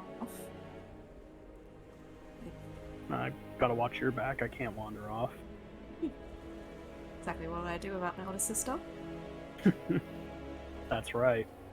And don't you forget it. And she playfully kind of punches your shoulder. No, I can't promise that. But seriously, if you see any of it, let me know. Yeah. Promise. No matter how dumb it seems, okay? Thanks for not laughing. Well, it's difficult not to. Now she actually smacks your shoulder. And with that conversation ending right there, you begin to round this bend. This massive jutting rock that seems to block your vision, but that smell of meat and burnt wood and ale and wine and spices and life and civilization. A city bigger than any of you have been close to in months. I mean, literally months. The last big city you went to was Summer's Rest, where you started. You haven't been to a large city since then. You've been just the group of you, or maybe you and 10 or 12 or 20 others. But never this many people. You can see the city of Yardaleth beginning to come around the bend. Massive stone and wooden buildings, all built in the style of the Western Salamander. A heavy snow begins to descend down, and as you begin to curl around the bend towards the dock, you can see that the city is elevated. Maybe 80, 90, 100 feet up on a cliff. You can see that there are the city itself is almost shaped like a C. And right in the middle of that sea, there is an island by itself, standing maybe 200 feet off the ground. This rocky island, the size of 7 watchtowers. And you can see a large circular temple standing on top of it. Gold and red. Banners draping down the side. 2 spears crossing each other and 2 crows on each side facing each other. The banner of the Crow Lord. As you wrap around the bend and you begin to head for the dock, the ship is now steering itself completely. Nothing you can do can change or alter its path. You can see it begin to wrap around the bend to a much nicer part of this dock, this completely constructed with wood and stone dock. You can see 8 or 9 different cranes that seem to be dropping down towards the dock and then lifting back up. A city built on a cliffside that is impenetrable by boat. Nothing you can do to get inside except when those cranes take you up. And you can see, as you begin to clear that bend and look at the rest of the city, you can see there is a crowd gathered on the dock. And you can see where the ship is heading, there is a procession of guards and several palanquins as well, large, what look to be carts, as opposed to where there would be horses or any other type of load-bearing animal. There is instead other guards wearing their full plate armor of brandished gold and bronze trimmed in red. You can see them standing near those palanquins, and then you can also see an older man who stands maybe 7 feet tall, long white beard, even longer white hair that probably would go down to about his tailbone, were it not in this large, massive braid draped around his shoulder. You can see that he wears a heavy fur cloak with a gold chain clasping each side of it, a deep purple tunic with a sash of red, pelts of different animals strewn in his belt, and a sash of gold around his waist, what looks to be some type of scale mail hanging down by his belt. You can see sitting on his shoulder a crow, cawing, a spear in his hand, and an eye patch covering his right eye. As he looks there and stands, looks out, the ship aligns itself to the dock, and as all of you kind of stop there, you can feel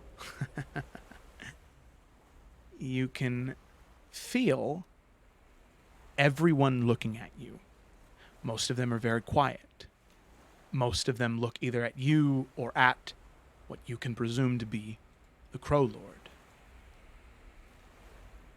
And he speaks, and his voice booms out. Where is the child known as Cecily?